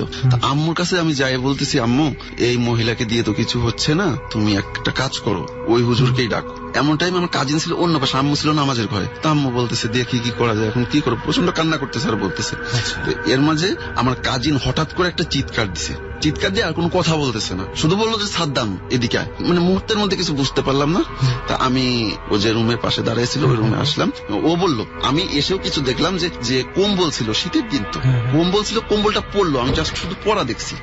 ও বলল যে এই যে কম্বল, এই কম্বল অনেকখানি শূন্যে ভাসতেছিল আর ওর উপর জামা কাপড় রাখা ছিল। তো তখন ও আসলে আমাদের বাড়িতে আসা আস্তে আস্তে বন্ধ করে দেয়। আমি আবার ওই মহিলার কাছে যাই, আম্মু বলে যে কি করলেন, কিছু তো হচ্ছে না, তাবিজ উঠালেন। আম্মু জিজ্ঞেস করছিল যে তাবিজটা কোথায় রাখা আছে, তা বললো তোরা তো কিছু জেনে তো দরকার নেই। তা আম্মু বললো তাহলে বাড়িটা বন্ধ দিয়ে দেন। বললো যে আমরা দিব, তোরা তো ভেবে কাজ নেই, তো তুই 1000 না 1100 টাকা, যাই হোক আব্বু দিছে, আমার অত সঠিক খেয়াল নেই, এই টাকাটা দে, আমরা সবকিছু। তো ওই টাকাটা দেওয়া হলো। টাকাটা দেওয়ার পর ওই মহিলা আমাকে গোসল করালো, গোসল করে যাই হোক বললো যে আর কোনো প্রবলেম হবে না আশা করি। এবং ওনার ওইগুলাই আমার আর কিছু হচ্ছিল না, কোনো এফেক্ট হচ্ছিল না, কোনো এফেক্ট হচ্ছিল না। তো এইভাবে আস্তে আস্তে এতটাই অবস্থা খারাপ যে রক্ত শূন্যতা দেখা দিলে একটা মানুষের যেরকম হয় ওরকম আমি বিছানা থেকে উঠতে পারি না। তো শুভ নামে একটা ছেলে ছিল, ও বলল যে একটা হুজুরের সন্ধান, মানে যে হুজুরের কথা বলছিল ইমাম সাহেব, শুভটাও জানতো অনেক কিছু, শুভ ছিল, ইমরান ছিল। তো উনাকে পরবর্তীতে ডাকা হলো। তো উনি খুব অসুস্থ ছিল। উনার আবার একটা কি উনারা আবার মানুষের ট্রিটমেন্ট করতে পারে, বাট উনারা নিজেদের ট্রিটমেন্ট নিজেরা করতে পারে না। আচ্ছা আচ্ছা। তো উনি বলল যে আমি তো অসুস্থ, তোমরা এখানে আসো। তারপরে আমি, আম্মু আর আমার এক আঙ্কেল গেলাম ওইখানে। উনি আগের রাত্রে দেখে, তো পরের দিন সকালবেলায় বলে। আমি সবকিছু যে ডিটেলস ওনাকে বললাম। তো উনি বললেন এটা নিয়ে টেনশন করার কোনো কারণ নেই, কি হয়েছে আমি আগামীকালকে রিপোর্টটা দিয়ে দিতে পারবো, জাস্ট আপনি আমাকে ফোন করেন, আমি বলে দিতে পারবো। এবং এরকম হয় কি আমি যখন বাইরে যাই বাড়ি থেকে তখন একটু সুস্থতা, শারীরিক ভাবে মানসিক ভাবে অনেকটা সুস্থ থাকে। হ্যাঁ, অনেকটা সুস্থতা ফিল করি। বাড়িতে চলে আসি, পরের দিন হচ্ছে হুজুরের কাছে ফোন দিলাম। হুজুর বলল যে আপনার বাড়িতে তো আগুন জ্বলতেছে। আম্মু বললো মানে করতো কুফরি করা, তো এটা তো অনেক দিন হয়ে গেছে। তো যেহেতু দুই জায়গা থেকে মিলে গেছে, এর আগেও আমি আরো একটা হুজুরকে দেখাইছিলাম, উনিও একই কথা বলছিল। তা হুজুর যখন ব্ল্যাক ম্যাজিক করার কথা বললো তখন আম্মু বললো যে এখন এটা কি করা যায়, আপনি এটা সলভ করেন, আপনি আসেন। তা বললো যে আমি অসুস্থ, আমি এভাবে কিভাবে যাব, আমাকে কিছুদিন টাইম দিতে হবে। তো আস্তে আস্তে উনিও সুস্থতা ফিল করতে ওনার একটু লেট হয়ে গেল আসতে। তো এমন একটা পর্যায়ে আমি এতটাই অসুস্থ, চলতেও পারি না, মানে বিছানা থেকে উঠতে পারি না। আব্বুর আগারাই করে, আব্বু আসলে এগুলো বিলিভ করতো না।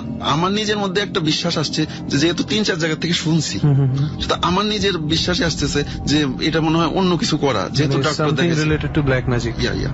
এমন একটা পর্যায়ে আমি হুজুরকে ফোন দিলাম, কান্নাকাটি করলাম, আম্মু কান্নাকাটি করলো। কোন একটা পর্যায়ে বললো যে তোমাদের বাসা কত দূর, কোথায়? তা উনি আসলো, রাতে গেলাম, নামাজ পড়তেছিলাম, আব্বু ফোন দিলে যে হুজুর আসছে, তুই আয়। আমি আসলাম, আসার পর ওনার একটা আংটি ছিল, ওই আংটিটা উনি কপালে ধরলে অনেক কিছু বলে, এবং আমি যতটুকু শুনছি ওই আংটিটা নাকি জিনের দেওয়া। তারপরে আমার কপালে ধরলে বললো যে 7টা চীনামাটির প্লেট নিয়ে আসেন, এবং ওটাতে উনি তদবির লিখলো।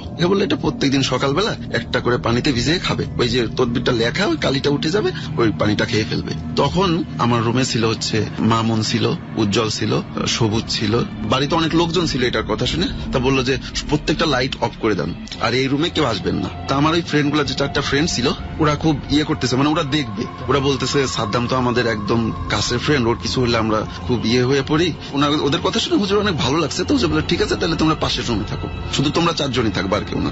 নামাজ পড়লো, নামাজ পড়ার পর হঠাৎ টিনের উপর দিয়ে মানে একটা কয়েন যদি দেওয়া হয়, ফেলে দেওয়া হয়, গড় গড় করতে করতে ওইভাবে কিছু একটা আসলো, এবং আসার পর হুজুর একটা গুমরানি দিয়ে উঠলো। অনেকক্ষণ, তার প্রায় 5 মিনিট পর হুজুর ডাকলো যে সাদ্দাম আসুক। তো ভিতরে যায় দেখি হুজুরের হাত পায়ের আঙ্গুলগুলো একদম টাচ ধরে গেছে। তো আমি বললাম হুজুর আমি কি টেনে দিব? তো উনি বলতেছে না তোমরা কেউ আমাকে টাচ করো না। তখন টাচ করি না, তখন বললো যে তোমার আব্বুকে ডাকো। তা আব্বু আসলো, বললো যে আপনার বাড়িতে যদি কিছু যদি পাওয়া যায় তবে এটা উঠাতে কে যাবেন? তা আমার দুলাভাই আর্মির চাকরি করতো, তো সে আসলে এগুলা বিলিভ করে না। তা আব্বু বললো যে ঠিক আছে আমি আর আরিফ যাবো। তো বললো যে একটা শাবল নিয়ে আসবেন এবং একদম মানে নোংরা যে ঝুড়িটা আছে ওই ঝুড়ি নিয়ে আসবেন। তো সেটাই আনা হলো এবং বললো যে আমার সঙ্গে আসেন, এবং আমরা এই 3 জন ছাড়া কেউ আসবেন না। আয়না এবং আপনার আব্বা আর আপনার দুলাভাই। জি জি জি। ওকে। হুজুর আমাদের এরিয়াটা দেখলো, বললো আপনার এরিয়াটা কতটুকু? এরিয়াটা দেখানো হলো, এবং এরিয়াটা দেখানোর পর উনি আব্বুকে বললো যে পিছে পিছে মানে আমার পিছে পিছে আসবেন এবং আমি যা বলি সেটা করবেন। আমার দুলাভাইকে বললো যে আমাদের একটা টিউবওয়েল আছে, বললো যে টিউবওয়েল থেকে একটু দূরে যে পাশ দিয়ে আমাদের সচরাচর অল টাইম বের হতে হয়, চলাফেরা করতে হয়, এইখানটায় 1 হাত খুঁড়েন। তা খুঁড়া হলো, তা ওইখানে বললো যে এই ঝুড়ি মাটি ভিতরে রাখিয়ে দিয়ে আসেন এবং এর কাছে কাউকে যেতে দেবেন না। এভাবে প্রায় আর মানে ওইটা থেকে যতটুকু খুঁড়া হয়েছে ওর থেকে আর 5 হাত মতো পর বললো যে এইখানে খুঁড়েন। 1 হাত খুঁড়া হলো এবং অনেকক্ষণ দেখতে দেখতে আমাদের বাথরুমের সামনে গেল, বললো যে এইখানে 1 হাত মতো খুঁড়েন। বললো যে এই মাটিগুলা রাখা হয়েছে, এখন এইখানে এইগুলা দেখবে কে, একদম ক্লোজ লোক ছাড়া কাউকে দেখতে দেবে না। তো সেটাই করা হলো। আমার আম্মু আর আমার ওই যে 4টা ফ্রেন্ড ছিল ওরা দেখবে। তা দেখতে দেখতে ফার্স্টে হচ্ছে উজ্জ্বল নামে যে আমার ফ্রেন্ডটা ছিল, ও হচ্ছে পেলো হলো একটা শামুক। শামুকটা পলিথিন দিয়ে মোড়ানো ছিল। তো হুজুর বললো যে আমার কাছে দাও, অপরিচিত কোনো জিনিস কিচ্ছু ফালাবা না, যেটা পাবা আমার কাছে, এবং সন্দেহজনক যেটা মনে হয়। তো ওই শামুকটা পাওয়া গেল, হুজুর হাত দিয়ে ধরে বললো যে হ্যাঁ, ওই আংটির উপরে ধরে বললো যে হ্যাঁ এটা। এরপরে যখন আর একটা পেলো হচ্ছে আম্মু, সেটা ছিল একটা তাবিজ এবং তাবিজটা টেপ দিয়ে মোড়ানো ছিল। তা বললো যে হ্যাঁ এটা। এভাবে করে আর একটা তাবিজ পাওয়া গেল, ওটা 2টা জমুজ তাবিজ। তা বললো যে হ্যাঁ এটা। এরপর হুজুর হাত চালান দিল, মানে হাত চলেও না, তা দিল, বললো যে মানে ওইটার উপরে যায়, এরপরে আর বাইরে যায় না। তা হুজুর পানি পড়া দিয়ে বললো যে এই মাটিগুলো ওই গর্তেগুলো রেখে আসেন, আর প্রবলেম হবে না আশা করি। তো যখন ওই তাবিজটা ভাইয়া খোলা হলো, ওই তাবিজের মধ্যে যে শামুকটা ছিল, শামুকের মধ্যে ছিল একটা পশুর চামড়া, একটা পশুর চামড়ার লোম ছিল, পশুর চামড়া, আর যে জমুজ যে তাবিজ 2টা ছিল এটার ভিতরে ছিল হচ্ছে আমার শার্টের বা আমার কাপড়ের অনেকখানি সুতা, সুতাটায় 3টা গিরা দেওয়া ছিল। এটা যে আপনার কাপড়ের, এটা কিভাবে? হ্যাঁ এটা বুঝলাম হচ্ছে আমার ওই কালারের শার্ট ছিল, ওই সুতাটা দেখে টের পাইছি। তো হুজুর তারপরে বলছিল যে এইগুলা ওদের গায়ের কাপড় দিয়ে করা হয়। তো এরপর হচ্ছে যে জমজ 2টা, একটা থেকে সুতা পেলো আর একটা থেকে পেলো হচ্ছে মানে কিছু গাছের লতা, আর যে একটা তাবিজ ছিল ওইটার ভিতরে পেলে একটা গাছ 3 খণ্ড করে কাটা। তা হুজুর তখন বললো, তখন বাড়িতে অনেক লোক জমা হয়ে গেল, হুজুর বললো যে এটা যেটা করা ছিল, যে এই যে দেখতেছেন 3টা গিরা দেওয়া, এটা হচ্ছে আপনারা 3 জন, আমি, আমার বাবা, আমার আম্মু, আর যে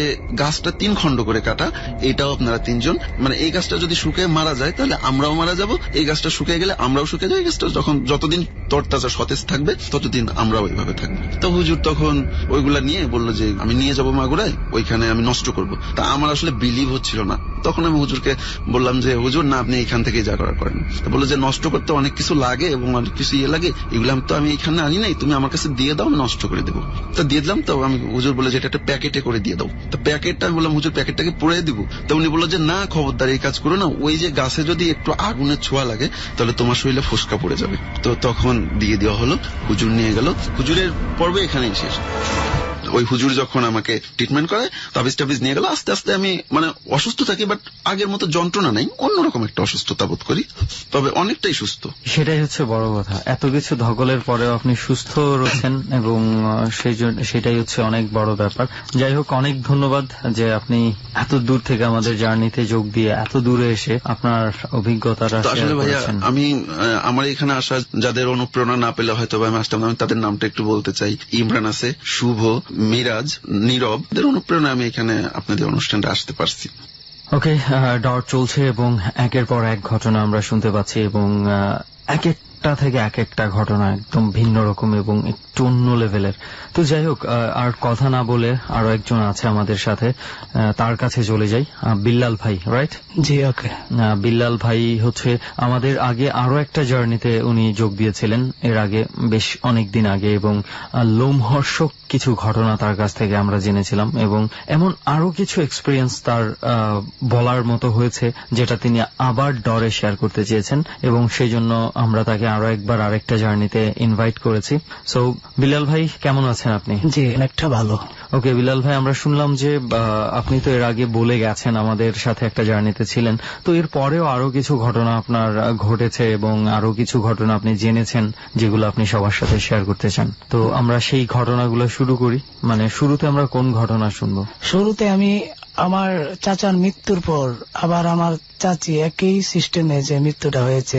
ওকে, আমি একটু এখানে বলে রাখি যে বিল্লাল ভাই যেই ঘটনাটা বলছে অনেক আগে এসে উনি এর ব্যাকগ্রাউন্ডটা আমি একটু শ্রোতাদেরকে দিয়ে দিই, তা না হলে হয়তো একটু কনফিউজ হয়ে যাবে। ওনাদের বাড়িতে দুটো তাল গাছ ছিল, যেই তাল গাছ দুটো কাটতে অনেক নিষেধ ছিল, অনেক স্বপ্ন দেখানো হতো, নিষেধ করা হতো। সেই নিষেধ উপেক্ষা করে ওনার চাচা একটা তাল গাছ কেটে ফেলে, যার পরে নির্মম ভাবে ওনার মৃত্যু হয়, এবং এরপরে হচ্ছে আরেকটা তাল গাছ অবশিষ্ট ছিল, এবং সেই তাল গাছটাও যখন আবার কাটা হয় এরপর আরো কিছু ইনসিডেন্ট ঘটেছে। তো সেই ইনসিডেন্ট গুলোই আমরা এখন বিল্লাল ভাইয়ের কাছে আরো একবার শুনবো। জি ভাইয়া, আমি গাজীপুরে থাকি। এক পর্যায়ে আমাদের বাড়িতে আমার চাচির সাথে একটি তাল গাছ, যেটি আমার চাচা পূর্বে কেটে তার মৃত্যুটা হয়েছিল, আমি ডর অনুষ্ঠানে আরেকবার বলছিলেন যে দুটো তাল গাছ ছিল, দুটোর মধ্যে একটা কাটার ফলে আপনার চাচার করুণ মৃত্যু হয়েছে। জি জি, বিষয়টা আমি বলছি। তারপরে একটা তাল গাছ বাকি ছিল, যেটার ভয়ে কেউ কাটেনি। একটা তাল গাছ অবশিষ্ট ছিল। আমার চাচি একটি ঘর করবে, এই জন্যই দ্বিতীয় যে তাল গাছটা ছিল ওইটা মানে কাটার জন্য আপনার পরিকল্পনা করতেছে।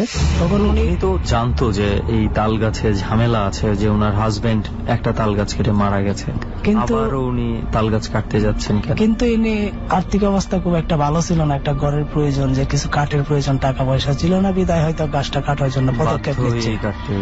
জি, তখন উনি গাছটা কাটার জন্য লোক ভাড়া করলো, গাছটা কাটলে আমার চাচা প্রথম গাছটা কাটার পর যে পরিস্থিতি হয়েছিল ঠিক সেই রকম পরিস্থিতি হয়েছে। ডর মানে ভয়, ডর। টাকা পয়সা ছিল না, বিদায় হয়তো গাছটা কাটার জন্য পদক্ষেপ নিচ্ছে। জি, তখন উনি গাছটা কাটার জন্য লোক ভাড়া করলো, গাছটা কাটলে আমার চাচা প্রথম গাছটা কাটার পর যে পরিস্থিতি হয়েছিল ঠিক সেই রকম পরিস্থিতি হয়েছে। কিরকম?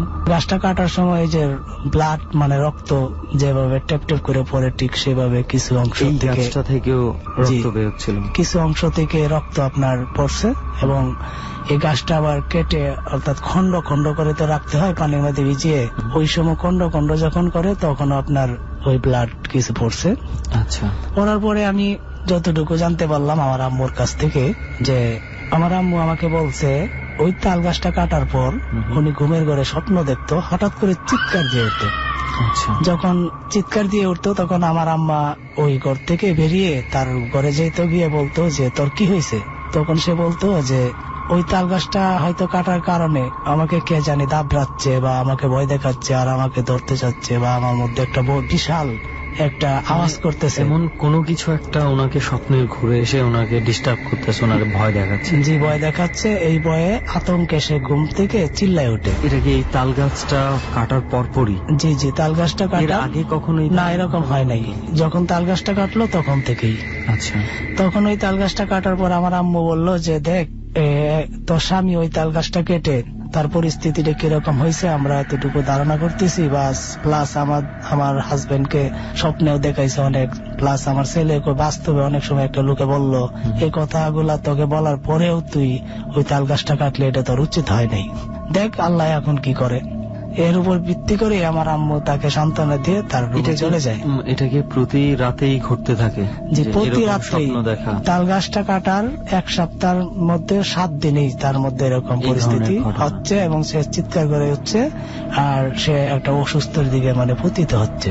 আচ্ছা, তো অসুস্থর দিকে যখন পতিত হচ্ছে তখন আমার কাছে ফোন করে ডাকায় যে তোমার চাচি তো অনেক অসুস্থ, যেহেতু আমাদের ফ্যামিলিতে মানে বোঝার মতো কেউ নেই, হয়তো আমার কাছে সবকিছু বুঝে। তখন আমি বললাম ঠিক আছে, যেহেতু অসুস্থ তাকে তারাইল হসপিটাল আছে এখানে নিয়ে যান। তখন তারাইল হসপিটালে নিয়ে গেল। নেওয়ার মানে হসপিটালে নেওয়ার মনে হয় যে আপনার কয়েক ঘন্টার মধ্যেই তার অসুস্থর যে ব্যাগ ওইটা আরো বেড়ে গেল। আচ্ছা, মানে পরিস্থিতি আরো খারাপ হয়ে গেল। তখন ডাক্তার বলল যে আমাদের এখানে চিকিৎসা করা আমাদের কোনো সাধ্য নেই, আপনারা কিশোরগঞ্জ যে সদর হসপিটাল ওইটাতে নিয়ে যান। তখন আমার কাছে আবার পুনরায় ফোন করলো যে কিশোরগঞ্জ নেওয়ার জন্য তারা বলতেছে, ঠিক আছে কিশোরগঞ্জে নিয়ে যাও, যেহেতু আমি ছুটি নিতে পারতেছি না। তখন ওরা কিশোরগঞ্জ নিয়ে গেল। কিশোরগঞ্জ একই সিস্টেম, ওরাও এই রোগটা এমন একটা রোগ, আমি আপনাকে একটু বর্ণনা দিচ্ছি। রোগটা হচ্ছে আপনার যে তার শরীর কালো হয়ে গেছে, আর তার শরীর মানে ফেটে গেছে। শীতের মধ্যে শরীর যেভাবে ফেটে যায়, চামড়া যেভাবে ফেটে যায়, যে এরকম মানে একবারে ফেটে যাচ্ছে। তখন ডাক্তাররা বলতেছে ঠিক আছে, হয়তো তারা কিছু একটা বলছে, এটা রিপোর্টটা আমার কাছে আসে নাই, কিন্তু ওরা আবার ঢাকা মেডিকেলে তাকে রেফার করলো। রেফার করার পর সেখানে গেল, যাওয়ার 2 দিন পরে তার মৃত্যু হলো। যখন মৃত্যু হলো আমাকে জানালো যে মৃত্যু হয়েছে, তখন আমি ঢাকায় অবস্থান করছি। টোটাল তাল গাছটা কাটার কত দিনের মধ্যে উনি মারা গেলেন? আপনার 1 সপ্তাহ, জাস্ট 7 দিন। 7 দিন পরেই তার এরকম পরিস্থিতি হয়েছে। আর মৃত্যু পর্যন্ত প্রায় মানে আপনি যতটুকু বলছেন আমার মনে হচ্ছে যে তাল গাছটা কাটার প্রায় 15-20 দিনের মধ্যে উনি মারা গেছেন। জি, মারা গেছে। তারপর উনি যখন মারা গেল, আমার চাচি মারা যাওয়ার পর আমার কাছে ফোন আসলো। তখন আমি বললাম যে ঠিক আছে আমি আসতেছি বাড়িতে। তখন আমি ছুটি নিলাম 2 দিনের, নিয়ে নাইটে বাড়িতে চলে আমি কিশোরগঞ্জ চলে গেলাম গাজীপুর থেকে। নাইটে গিয়া আমি রাত্রে গিয়ে দেখলাম তার লাশ আমাদের বাড়ির যে উঠান, এই উঠানের মধ্যে শুয়ে রাখছে। তখন আমি তার লাশটা দেখলাম, দেখে আমার মধ্যে এমন একটা ভয়, মানে আতঙ্কে, মানে ভয়ে একবারে আমি শিউরে উঠি যে কি এই অবস্থা, কেন একটা মানুষ মারা যায়? আমি তো অনেক লাশ আরো দেখছি, দেখার পরে এইরকম কুৎসিত চেহারা আমি কোনোদিন দেখি নাই। তো এইভাবে ঘুরে রাখলো গ্রামের মানুষ। কিছু রাত্রে, অনেক রাত্রের সময় 3:30 বাজে আপনার, তখন অনেক মানুষ দেখলো। দেখার পর এখানে সবাই বলতেছে যে মানুষ মারা যায়, কিন্তু এইভাবে এত কুৎসিত চেহারা নিয়ে, এত ভয়ঙ্কর দেখতে, মানুষ একবার লাশ দেখলে দ্বিতীয়বার দেখার সাহস পায় না। আচ্ছা, মানে যেই বর্ণনাটা আমরা শুনলাম যে যেইভাবে ফেটে গেছে, ফেটে গেছে, এবং তার চেহারা, তার নাক দিয়ে, মুখ দিয়ে, চোখ দিয়ে ব্লাডিং হচ্ছে। আচ্ছা, আপনি যেটা বলছিলেন যে সেই তাল গাছ কাটার পরেও কিন্তু ওখান থেকে ব্লাড বের হচ্ছে, যে ব্লাড বার হচ্ছিল, এটা আমাদের গ্রামের অনেকেই দেখছে যখন গাছটা কাটে। ওটা আমার চাচার মধ্যে ছিল, চাচা যখন গাছটা কাটছিল তখন হয়েছিল। 2টা গাছ কাটার ক্ষেত্রে এটা দেখা গেছে, এটা দেখা গেছে। এবং হয়তো আমার চাচিকে বলতে পারে যে তুমি এই তাল গাছটা কেটো না, হয়তো তিনি আমাদেরকে বলে নাই, কিন্তু যখন তিনি ওই যে বললাম যে রাত্রে স্বপ্নে দেখে চিৎকার করে উঠে, তখন এটা একটা বর্ণনা দিত যে তাল গাছ কাটার কারণে কে জানি আমাকে দাবড়াচ্ছে, বা আমাকে আতঙ্ক সৃষ্টি করছে, বা আমাকে ভয় দেখাচ্ছে যে তোকে যা কিছু একটা করব। এই ধরনের একটা বর্ণনা আমার আম্মার কাছে কিছুটা বলছিল, এটা আমার আম্মু আমাকে বলছে। এরপর আপনার যখন সবাই এসে আর দ্বিতীয়বার দেখতে পাচ্ছিল না লাশটা, মানে এত বিভৎস হয়ে গেছিল। জি, বিভৎস হয়ে গেছিল। এবং এখানে অনেক মানুষ দিনে আসলো, আইসা লাশ দেখে কেউ চিৎকার করে পড়ে যায়। ভাই কি বলবো আপনাকে, যদি আপনি নিজের চোখে দেখতেন তাহলে আপনি বুঝতেন যে কত করুণ মৃত্যুটা তার হয়েছে। অবশ্যই এটা ওই তাল গাছ কাটার কারণে হয়েছে, এটা আমরা ধারণা করছি। এরপর যখন গ্রামের মানুষ আসলো সকালে, আইসা দেখলো, দেখার পর অনেক মানুষ আপনার ওই যে আতঙ্কে দৌড়ায় চলে যায় থেকে লাশ দেখার পর। তখন আমরা তাড়াতাড়ি করলাম কি, ওটা কবরস্থানে নেওয়ার জন্য পদক্ষেপ নিলাম, এবং কবরস্থানে নিয়ে এখানে তাকে দাফন করলাম। আচ্ছা, আর দাফন করার পর আমি বলতেছি যে এটাই শেষ নয়, তাদের রেখে যাওয়া 8টি শিশু সন্তান, এর মধ্যে 6টা মেয়ে, 2টা ছেলে। আচ্ছা, ওই যে তাল গাছের যে কাঠ, এই কাঠ দিয়ে কিন্তু এদের ঘর বানানো, অর্থাৎ একজন দান হিসাবে ঘরটা বেঁধে দিয়েছিল এই কাঠগুলা দিয়ে। আচ্ছা, যেহেতু আর্থিক অবস্থা দুর্বল, সমস্ত কিছু বিচার করে জাস্ট ওই তাল গাছের কাঠ দিয়েই ঘরটা বানায় দিছিল। বানায় দেওয়ার পর ওই সন্তানগুলো আপনার এই ঘরে থাকতে পারে না, কে জানি এটার মধ্যে আপনার ইট পাটকেল মরে, বা কে জানি ভয় দেখায় যে করে থাকিস না, থাকলে তোদের অনেক সমস্যা হবে। কি রকম এটা? কি মানে ওনারা কোনো শব্দ পায় নাকি স্বপ্নে দেখে? স্বপ্নে দেখে, প্লাস আপনার গভীর রাত্রে বাস্তবে একটা আওয়াজ আসে। তখন ওরা ছোট মানুষ তো, শিশু মানুষ, ওনারা ভয়ে আতঙ্কে, তাদের সাথে একটা খালা থাকে, তাদের খালা, ওই খালা ছাড়া তো আর তাদের কেউ নেই। আর আম্মু আছে আমাদের সংসার নিয়ে, কারণ আমাদের নিয়ন্ত্রণ করতে হবে, কিন্তু এই ছেলেদেরকে মেয়েদেরকে কখন নিয়ন্ত্রণ করবে, এই ধরনের পরিস্থিতি আমাদের মধ্যে নেই, যেহেতু আমরা গরিব মানুষ। তাই তাদের একটা খালা ছিল, এই খালাটাই না তাদেরকে নিয়ন্ত্রণ করার জন্য সুযোগ দেওয়া হইলো যে এখানে তাদেরকে নিয়ন্ত্রণ করুক। কিন্তু এই তাল গাছের যে কাঠ, এই কাঠ দিয়ে ঘর বাঁধার কারণে এই করে তারা টিকতে পারতেছে না, তাদের মধ্যে একটা আতঙ্ক সৃষ্টি হচ্ছে। আচ্ছা, সেই আতঙ্ক থেকে বাঁচার জন্য তখন ওই সন্তানরা বললো যে ঘরে আমরা থাকবো না, আমরা অন্য কোথাও আমাদেরকে সরিয়ে দেব। তখন ওর খালা বললো কি ঠিক আছে, আমাদের যে বাড়ি, আমাদের বাড়ি থেকে, আমাদের গ্রাম থেকে, এদের গ্রাম প্রায় 5 কিলো হবে, যে আমাদের বাড়িতে চলে আসো। তখন এদেরকে নিয়ে ওরা ওই জায়গায় চলে গেল। দ্যাট মিনস ওদের নানা বাড়ি। জি, নানা বাড়িতে চলে গেল। এখনো কি ওনারা ওখানেই আছেন? ওরা ওখানে, মানে ওরা এখানে এখনো অবস্থান করছে। আচ্ছা, আর অবস্থান করছে, এরা যে কতটুকু কষ্টে আছে, এই কষ্টের মূল কারণ কি বা এর কারণ কতটুকু আমরা ধারণা করছি যে এখানে কি তাল গাছ কাটার কারণেই কি তাদের উপরে এরকম পরিস্থিতি হচ্ছে কিনা, এই বিষয়টা আমার মধ্যে অনেকটা কাজ করে। আর এদের মধ্যে একটা মেয়ে পঙ্গু, প্রতিবন্ধী। ওকে, মানে পুরো ফ্যামিলিটাই আর্থিক ভাবে খুবই দুর্বল অবস্থায়, খুবই দুর্বল বলতে, তার উপর এমন 2টা বড় ধরনের অ্যাক্সিডেন্ট হয়ে গেছে। যে অ্যাক্সিডেন্ট হয়ে গেছে, এমন কি যেটা আপনারা ধারণা করছেন যে এই তাল গাছগুলাই হচ্ছে এর পেছনে দায়ী, এর মূল কারণ, এটা আমরা ধারণা করছি। এখন বর্তমানে যে ওই ঘরটাতে কি এখন কেউ থাকে না, এই ঘরটা একবারে বন্ধ, আর এই ঘরের মধ্যে ভয়ে কেউ যায় না, তালা দিয়ে পড়ে আছে, এইভাবে ভেঙে পড়তেছে।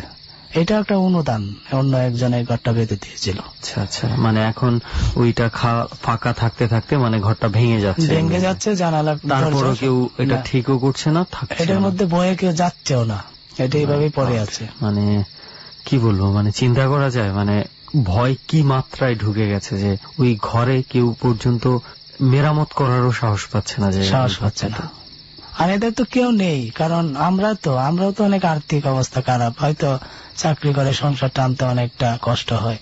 তবে আমার সবচাইতে বড় কথা হচ্ছে কি যে আজকে এই যে 8টি যে সন্তান, এই সন্তানটি হয়তো অনেকটা অভাবের মধ্যে আছে, এরা পথ হারা ঝড়ের পাখির মতো একবারে ছন্নছাড়া হয়ে গেছে।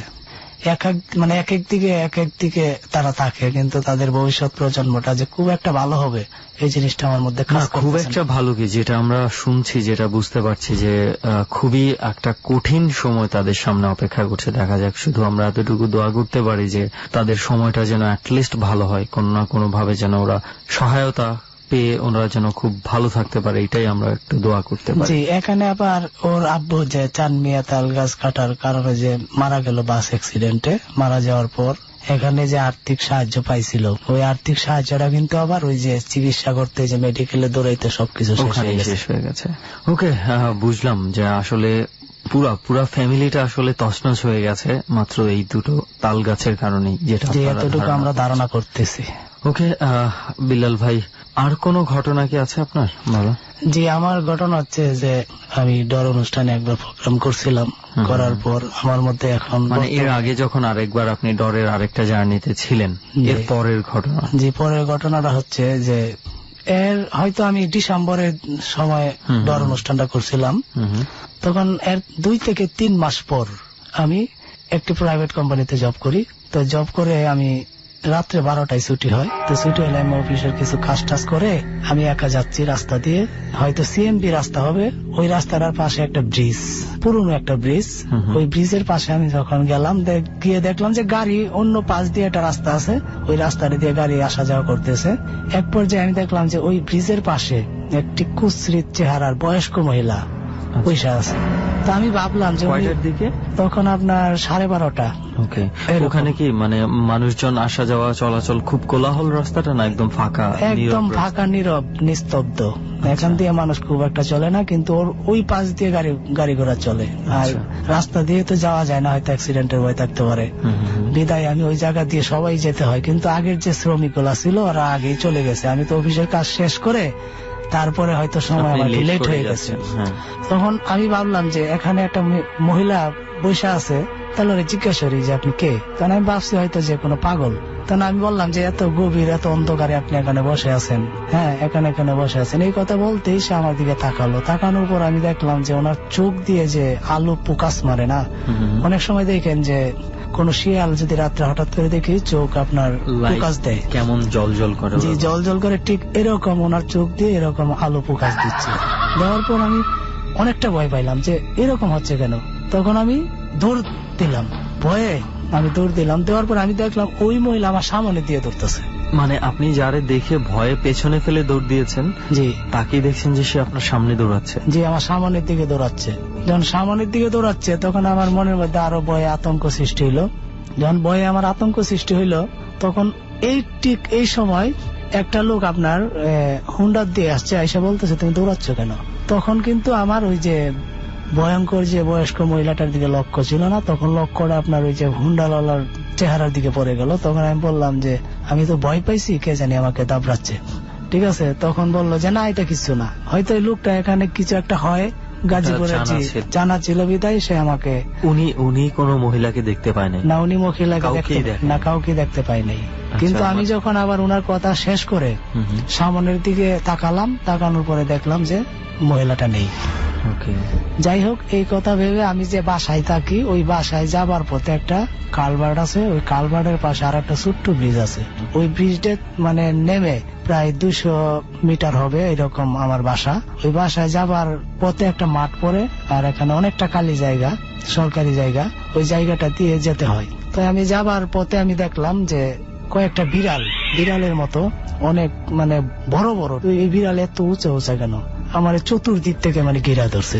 ঘেরা যখন ধরছে তখন তো আমি ভয়ে আতঙ্কে একবারে শিউরে উঠতেছি, আর আমার শরীর কাঁপতেছে যে এটা কি হচ্ছে। তখন আমি কি করব, ভয়ে মানে পড়ে যাব না কি করব আল্লাহ জানে। তখন আমি এদেরকে পাশ কাটিয়ে যাওয়ার জন্য অনেকটা চেষ্টা করতেছি যে আমি বাসায় চলে যাব, কিন্তু এরা সুযোগ দিচ্ছে না। তখন আমার সুযোগটা তো বের করতে হবে। এই ধরনের মন মানসিকতা আমার মধ্যে আমি সৃষ্টি করলাম যে যে করেই হোক এদের কাছ থেকে আমার চলে যেতে হবে। তখন সাধারণ একটু ফাঁক পাইলাম, যে ঘুরতেছে অনেকটি, ঘুরার পর একটা ফাঁক পেলাম, ওই ফাঁক দিয়ে দৌড়ে গিয়ে আমি আমার বাসায় পড়লাম। পড়ার পরে বাসার লোকজন উঠে বললো কি হলো, আমি কিছু ওই যে ওই বিষয় বিড়াল। আচ্ছা, আপনি ঘটনাটা পুরো বললেন ওনাদের?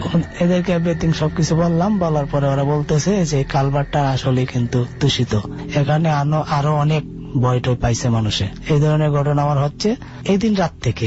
যখন ঘুমের ঘরে যাই তখন আমার মধ্যে একটা স্বপ্ন আসে, ওই যে বিড়াল আর ওই যে কুৎসিত চেহারা বয়স্ক যে মহিলাটা, ওইটা আমাকে অনেকটা আতঙ্ক সৃষ্টি করে। ও মাই গড, মানে স্বপ্নের মধ্যে এদেরকে আপনি দেখতে পান? জি, অবশ্যই দেখতে পাই। ও মাই গড। আর এদেরকে দেখতে পাই এবং ভয়ে আমি তখন আমার যে কাঠ থাকে ওইটার মধ্যে আমি বসে থাকি। কি বলবো, এখানে কিছু বলার নেই, কারণ আমার নিজেরও কিছু অভিজ্ঞতা আছে। ডর অনুষ্ঠান করার পর থেকে এরকম অনেক স্বপ্ন, অনেক কিছু আমি দেখতে পাই। আমি নিজেও অনেক সময় ভয় পেয়ে যাই, যে বিষয়গুলো আসলে খুব অস্থির লাগে।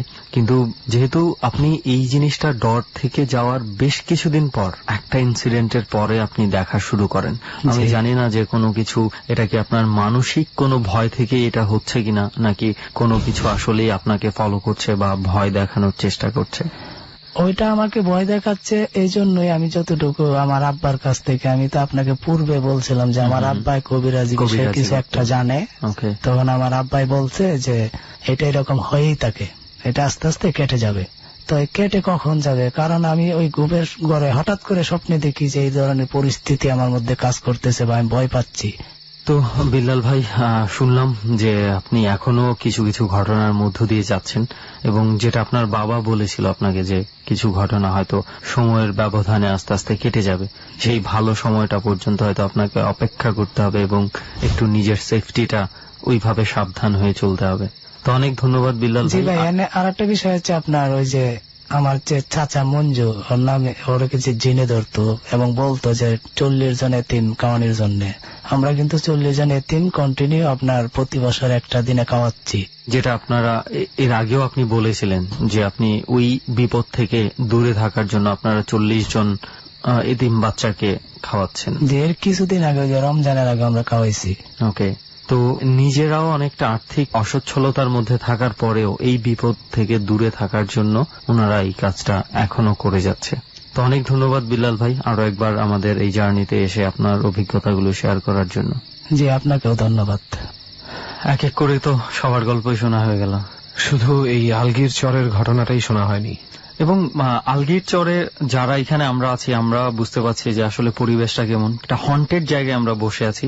এক্স্যাক্টলি। আর যেটার ব্যাপারে আমাদের একজন অতিথি বলেছেও, যার ভাই ভালো রকম অসুস্থ হয়ে শেষ পর্যন্ত আমাদের একজন যে তোফাজ্জল ভাই যে আমাদেরকে আজকে আমন্ত্রণ জানিয়েছে। তো তোফাজ্জল ভাই, আপনি তো বলেছেন যে আপনার ভাই যেভাবে মানে দুর্ঘটনাটার কথা আপনি বললেন, তবে আমাদের মনে হয় এটার মধ্যে চাইলে কিন্তু রিয়ান আমরা একটা লজিক খুঁজতে পারি। রাইট, লজিক খুঁজতে পারি কি? আমার মনে হয় অলরেডি আমাদের যথেষ্ট পরিমাণ লজিক্যাল শ্রোতা বন্ধুরা ধরেও নিয়েছে যে হয়তোবা লোকটা ফুড পয়জনিং এর কবলে পড়েছিল, হয়তোবা এরকম অনেকেই ভাবতে পারে। বাট সেই ধারণাটা কিছুটা হলেও ভেঙে দেবে যদি আপনি এই এলাকায় এসে কিছু মানুষের সাথে কথা বলেন। আমি আর সুমন যখন কিছুটা এই জায়গাটা নিয়ে ইনভেস্টিগেট করি, কিছুটা জানার চেষ্টা করি, তখন খুব যে বেশি ডিরেক্ট ইনফরমেশন আমরা পেয়েছি তা না, বাট ভয়টা সবার মধ্যেই পেয়েছি। এবং আমরা যতটুকু বুঝেছি যে এই জায়গাটা হচ্ছে ভয়টা সবার মাঝে, অধিকাংশের মাঝে ভয়টা হচ্ছে আরেকজনের কাছ থেকে শুনে ভয়। রাইট।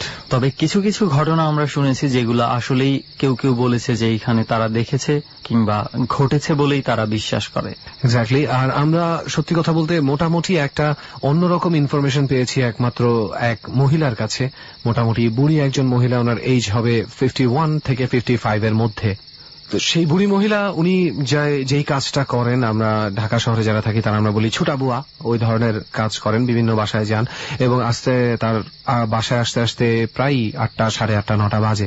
এবং এই এলাকায় যেই স্পটটাকে আমরা ধরে বসে আছি, এখান থেকে মোটামুটি সবচেয়ে কাছে যদি থাকার পসিবিলিটি থাকে তাহলে সবচেয়ে কাছের এলাকাটাতে উনিই থাকেন।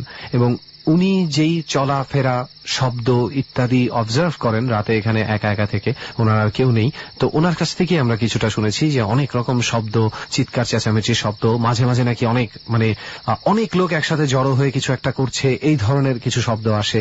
আগুনের মতন একটা কিছু, আগুন জ্বালিয়ে কেউ বসে আড্ডা মারছে অনেকে, এই ধরনের কিছু ব্যাপারও উনি দেখতে পায়। সবচেয়ে আরো একটা ইন্টারেস্টিং ঘটনা আমরা পেয়েছিলাম, একজন বলেছিল যে আমাদেরকে একদিন রাতের বেলা সে কোনো একটা কারণে এই জায়গাটা দিয়ে পাস করতে যেতে চাইছিল, মানে যেতে সে বাধ্য ছিল আর কি।